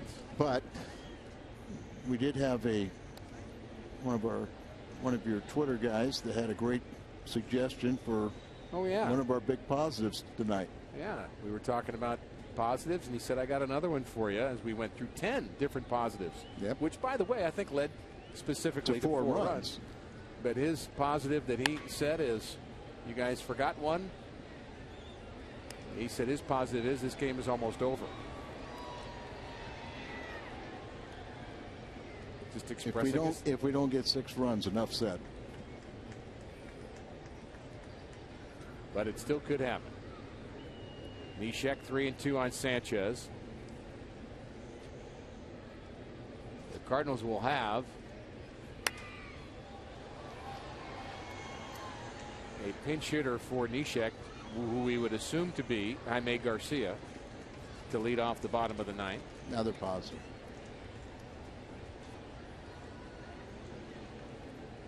I agree with you. No rain delays.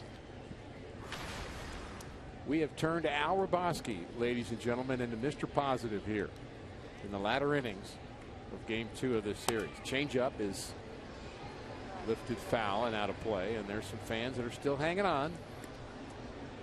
Pat Neshek toiling here in the 9th inning. And a serious note. Now, if you have a bad game, player, pitcher, you really do have to leave the ballpark thinking positively about tomorrow. Oh boy. You know, you dwell on what went wrong, you try to go over your head, what could I have done differently, but by the time you leave the ballpark, you've got to be thinking positive thoughts about how you're going to win the game tomorrow. So you don't even think of that as an on the drive home chore, or maybe a wake up in the morning? I mean, I try, you know, obviously certain games linger a little bit longer, but I always tried to set it a goal. It was whether I won or lost, that I was put this game aside and was thinking about tomorrow. Nice pitch by Neshek.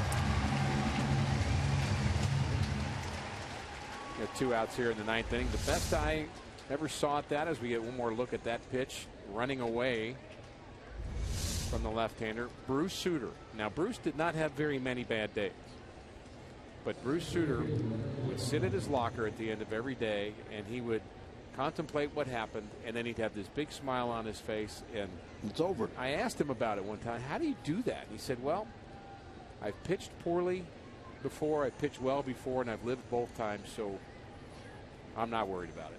And you can't worry about it. And if I worry about it, I'm not going to be successful the next time. Exactly right. And you know, your victories. But he lived that. He didn't just say that. He lived it. Your victories and your defeats are short-lived, because if you have a bad game tonight and you carry that into tomorrow's action, you're going to have a bad game again.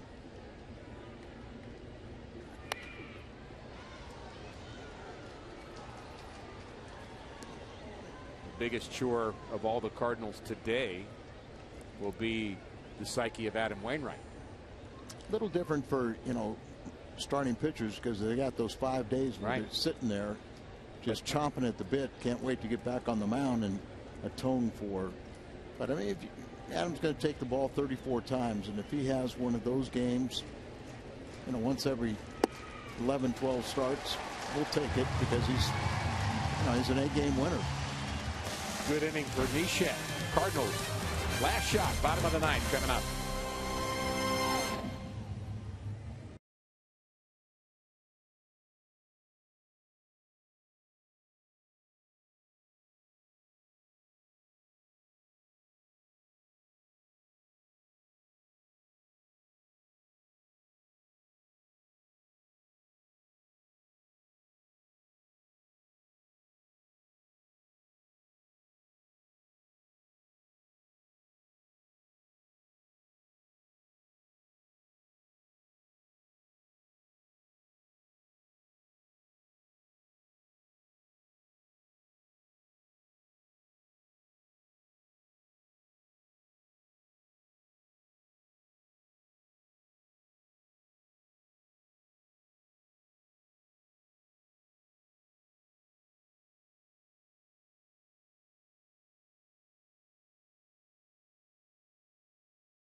is our BJC difference maker. 2 for 5 here tonight. 3-run home run, single, a couple of runs scored. And he helped knock out Adam Wainwright early on.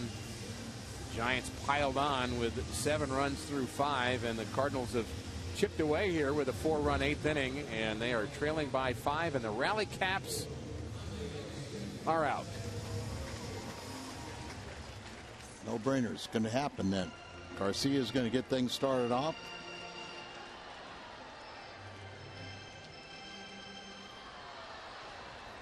Six-run bottom of the 9th. Steal with victory. Garcia, Borges, and Mark Ellis due here in the Cardinal 9th inning. First swing fouled back off the right-handed reliever Gutierrez. I mean, he had a really good start, we felt, here yesterday. Did not get the win. The Cardinals bullpen 7 innings. 7 innings, and you know, when you do that and you have a lead, turn over the bullpen, should be a Cardinal victory. 0-2. I felt when Jaime first came up that he was going to be a good little hitter. Did he homer in Milwaukee? I believe I recall him doing that. It seems like that's true, but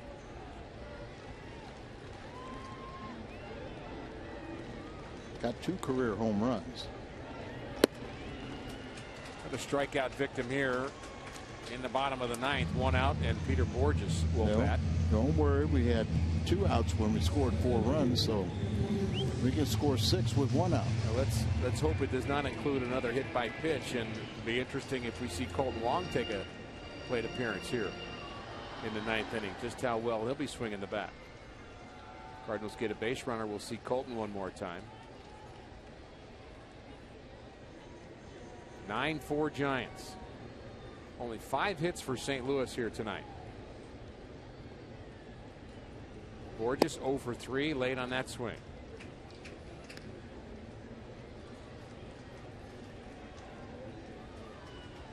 The 5 hits, 2 of them belong to Carpenter, 1 to Randall Grichuk.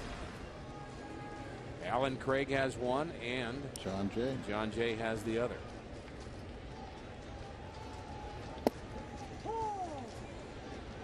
Oh, 2. 5 straight strikes in this inning from Juan Gutierrez, trying to make quick work of the Cardinals.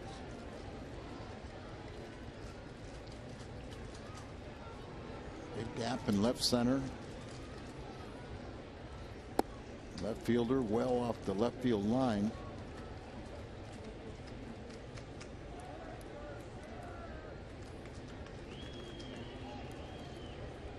You know, Peter's trying so hard, but trying hard in this game usually does not work.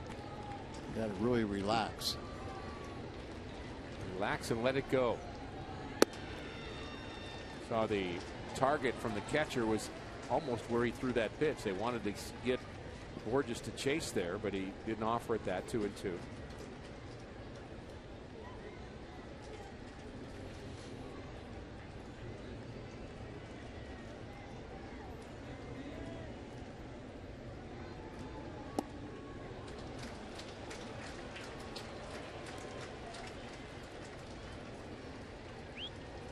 Our Budweiser player of the game, the Giants starter, Madison Bumgarner, who went 7 solid innings, no earned runs, 1 walk, 10 strikeouts. And the Cardinals now have struck out 12 times here tonight, with the 2 here in the 9th inning.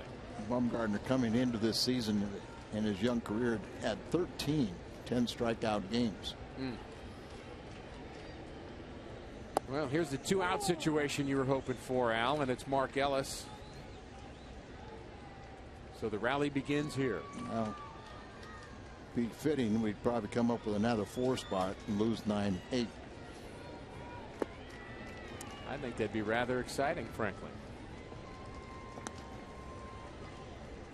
No, a frustrating day for Cardinal fans to watch this game. It has not been the best foot forward for the Cardinals, and it's very cliche in baseball, but tomorrow's another day.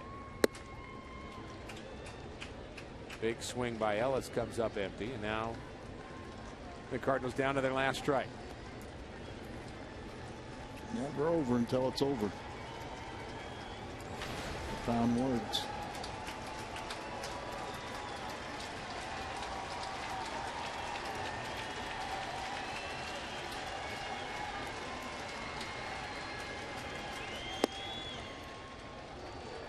Not over yet.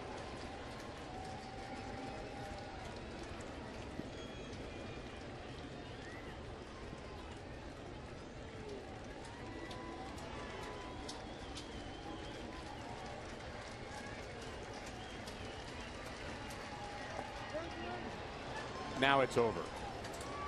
Cardinals drop a disappointing Game 2 against the Giants. Thoroughly outplayed here tonight, 9-4. Wainwright, the loser, he goes to 8-3. That check time. Cardinals got to really look at what's happened these two games and see if they can rectify things, come back and win the next two and have a 500 series. But right now, Giants look like the better ball club. Waka will pitch Game 3, but we've got more tonight. Post-game show is coming up next on Fox Sports Midwest.